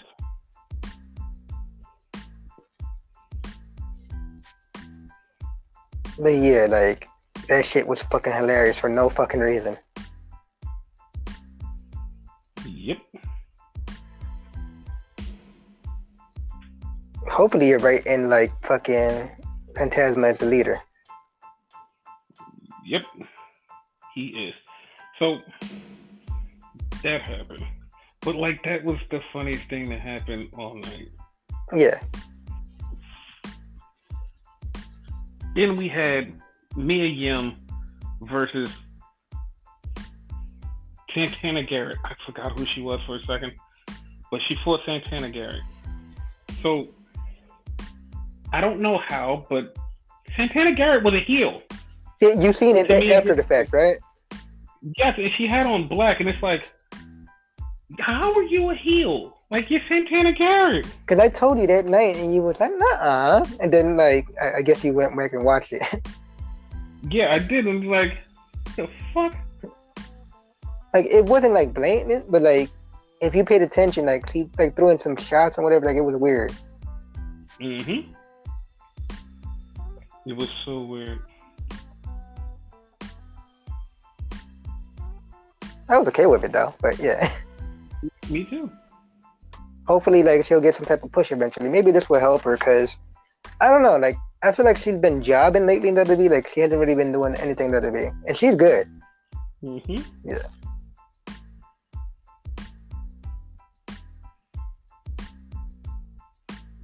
That's all I gotta say about that. Yes. And then, while the match is over, like me and beats her, it's just like, I know I said the other thing was funny, but this was also funny. Like, as like the match is over, like Mia's music starts playing, and then you hear, "I'm the HBIC, I'm the." It's like, what the fuck is that? Like, I was so confused. It was very confusing, and it was Johnny. It was Johnny wrestling, and then he starts cutting a promo on Mia. And like as he's cutting a promo, then Candice comes out and she's cutting a promo on Mia. And they're basically trying to trap Mia so they can beat her ass because they want the North American title. So Mia gets in the ring to try to beat up, not Mia, Candice gets in the ring to try to beat up Mia. But like when she tries to get in the ring, Johnny tries to distract Mia. Johnny gets kicked in the face. Mia beats up Candice, and then like Johnny gets in the ring to try to get him. As Johnny gets in the ring, here comes fucking Keith Lee, scares the shit out of everybody. Everybody fucking leaves, and it's like, what the fuck did you just do? Johnny was like, "Oh no, fuck that." Like, and it was one of the worst try to beatdowns that I've ever seen, because like. Every time they tried to beat down Mia, she held her own. Yeah. And it's like you guys suck. I officially was like, yo, they suck as bad people. They really do. Poison Pixie. Basically. Then they went to the back and had a promo with Damian Priest. I almost called him Destiny Priest. That's wrong. we're not touching that one. Yes, we're not touching Damian Priest. But Damian Priest cut a promo on Finn Balor and said he wants to live forever when he kills Finn Balor. So basically, they're setting up their match for the pay-per-view. We come back to the ring. Huh? I'm good with that. Yeah, I'm okay with that. We get back to the ring and we set up for the second Cruiserweight title match. well, not title match, tournament match. Yeah. And in this match, it is fucking Drake Maverick versus Kushida. It was a really, really good match. Like, Drake is really impressed. Good. Like, Rockstar Spud, which is his former name, like, he was good, but fucking Drake never really shined like that. Like, here, he put his shit out. Like, he was good. Mm-hmm. So as the match starts going on, Jake Atlas just shows up at ringside and starts cheering for Spud. And Rockstar Spud beats Kushida. He finally beats him. And now he ties up the score. So Kushida is now 2-1. Rockstar Spud is now 2-1. And Jake Atlas is 2-1. Now everybody's confused. I'm not. Apparently I predicted it. Yes, because on Everything Enigma YouTube channel, the video went up with a 3-way of Jake Atlas versus Kushida versus Rockstar Spud, which is actually happening now next week on NXT. The only difference was, instead of them, like, one of them facing Phantasma in the finals, right? Mm-hmm. It was fucking Swerve. Yes. Swerve got eliminated. So Swerve got swerved. Wow. I didn't think about that. Swerve got swerved. But yeah, that's the thing. Like, yeah, apparently, like, me and my YouTube channel predicted that one match. So, see if we predict the champion. Hopefully, it doesn't. Okay. I'm just saying. I want Spud to win. Me too. Which, by the way, like, I'm not going to put the spoiler out there, so if y'all want to watch the video, y'all can. But yeah, it wasn't Spud that won. Like, in the video, I'll tell you that. Huh? Please go support the channel. Yes. And subscribe. Yes. Or as you said last time, and subscribe. Yes. In the accent. But I think Spud's gonna win though. What do you think? I don't know. I'm not even gonna lie. I feel like they might screw us at the end. You think so?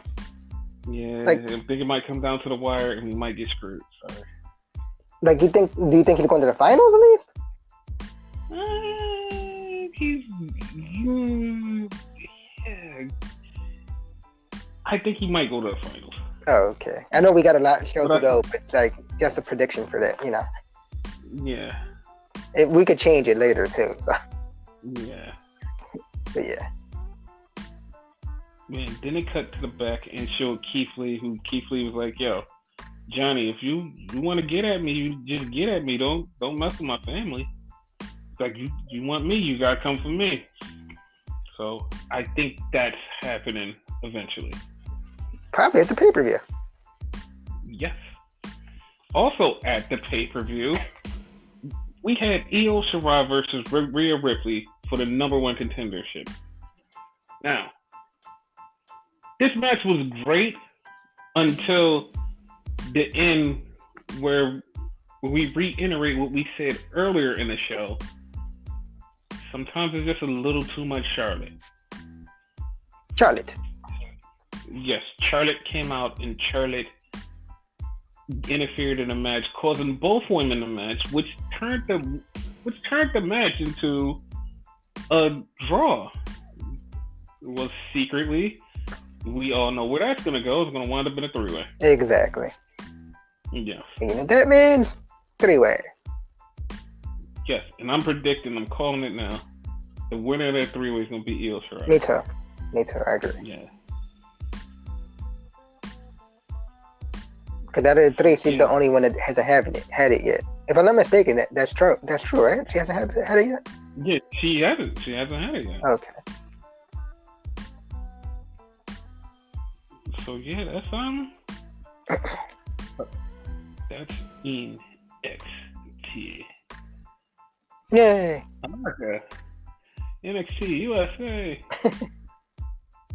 Yeah, don't even get started with the USA UK thing. We don't touch UK. Neither does UK. Wow.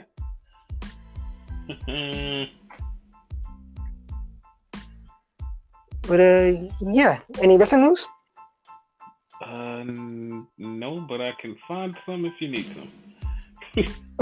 But yeah. No, I mean, we didn't do it last week, so I guess we'll do like a little bit of it this week. Our whole repackaging thing, where we take random person, past, present, or future, and we repackage them into something totally different. It could be good, bad, or indifferent. It doesn't matter. Okay. So before we started this section of the show, because if you noticed, like we had a lot of technical difficulties. I've told Vic that for this episode, I'm choosing Shad Gaspard for him to repackage. So yeah, go ahead, put him wherever you want. Make him a star, make him a jobber, whatever you want. Like, okay, how could you not make him a star? You could make him a jobber easily, you know, like if you wanted to. Nah, like you can make him a comedy. Dude, like Shad was a fucking star. Like all he needed was a mouthpiece. That's all he needed. Okay. Was a mouthpiece. Like I would kind of give him a darker gimmick, which you would love. Okay. Like I would make him like a fucking demonic beast type person, because that's what he was called before he got there. Yeah, the beast. Yeah. So that's all his social medias too. Because like even Lance Storm even said like before he knew him, all he knew him as was beast. Yeah. Like so, I would make him wear a little eyeliner, makeup, and just run through shit. Like I would have him kind of like Lance Archer is. Okay. But like darker. Gotcha. Like evil. And like he would throw people, like just throw people and then like choke them out. Fuck people up. I like that. But he would need a mouthpiece. And like as weird as this would sound, because it's a dark gimmick, I would have him with Raven. Oh, I like that. Have a straight up great talker and fuck shit up. And like it would be great. Like he would look like he was possessed and just beat the hell out of people. And then when he goes good, it's like he breaks the spell and he just becomes like a normal wrestler, dude. I'm glad as hell we don't use the same person twice, because I can't top that. That was Shad. Like, no. That's actually good. But you can top a JTG, pal. You know, I should have saw that coming. Yeah, I don't know why you didn't see that coming. Okay. Yeah.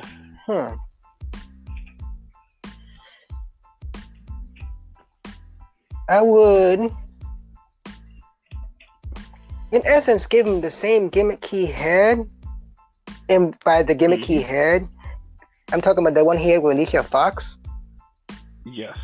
But done better. He would wear suits and whatever. He wouldn't like cut his hair and like fuck up his hair like he did. You know what I mean? He wouldn't be as flashy. He would just wear suits and whatever. He would be just like a modern, and it's weird to say modern because they weren't too far apart, modern version of a member of Evolution. Okay. You know, or even better, I remember Roman Reigns was talking about like Cryme Tyme and shit like that. That's like, he would be all about the money, but like it wouldn't be quote unquote gangster. It'll be high class, you know, like he'll be drinking champagne and shit. Yes. So I like that. It more or less would be the same gimmick but evolved. Okay, I like that. Yeah. I like.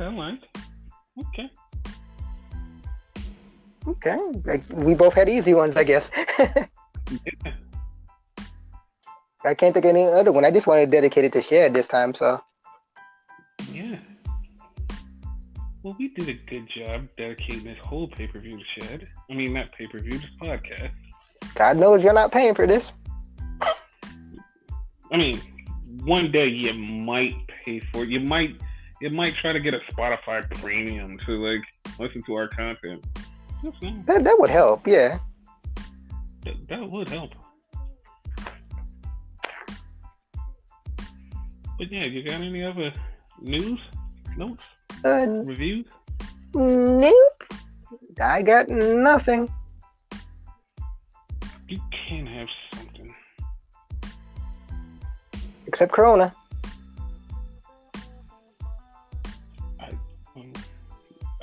really had nothing else to say about that, but I mean, whatever, man. Fuck this.